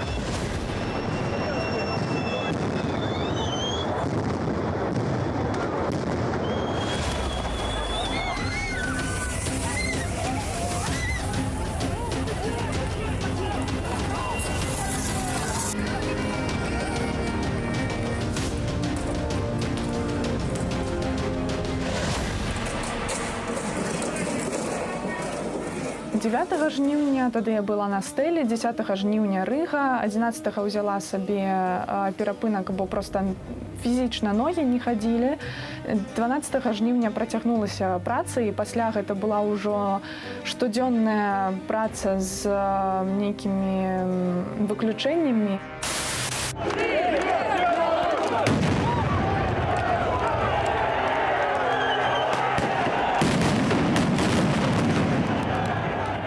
Діана, ці чуєш нас?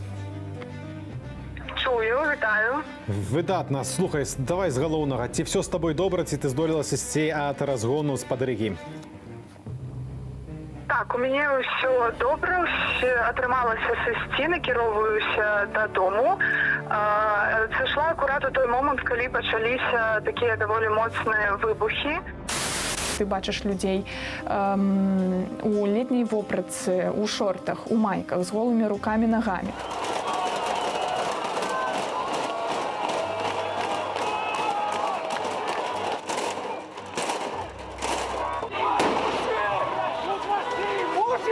Журналісты без інтэрнэту цяпер як без рук, заставаліся толькі твае вочы і тое, што кажуць людзі вакол. Толькі гэтак мы атрымлівалі інфармацыю, ці дзесьці яшчэ ёсць стрэлы, ці дзесьці яшчэ ёсць выбухі, дзе адбываюцца зачысткі, асабліва пасля было небяспечна, бо тут хаця б ёсць нейкі натоўп, а пасля ты ўжо адзін.